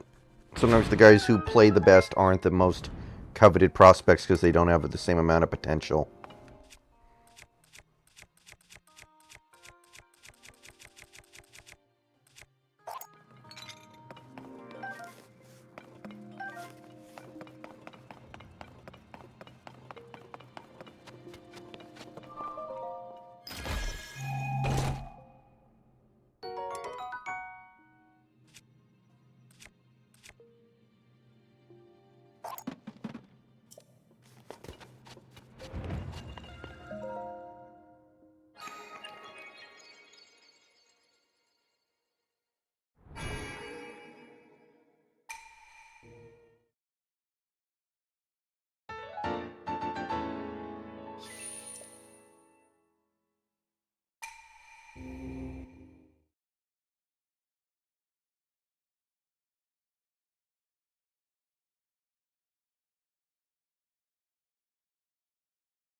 Alright, I'm gonna go increase my health and stamina over at the temple thing, and that's gonna do it for me tonight, guys.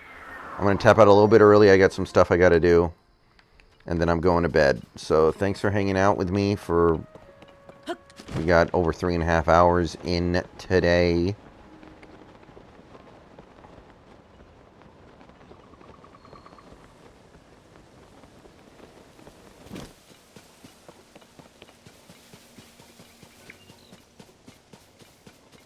You guys had fun.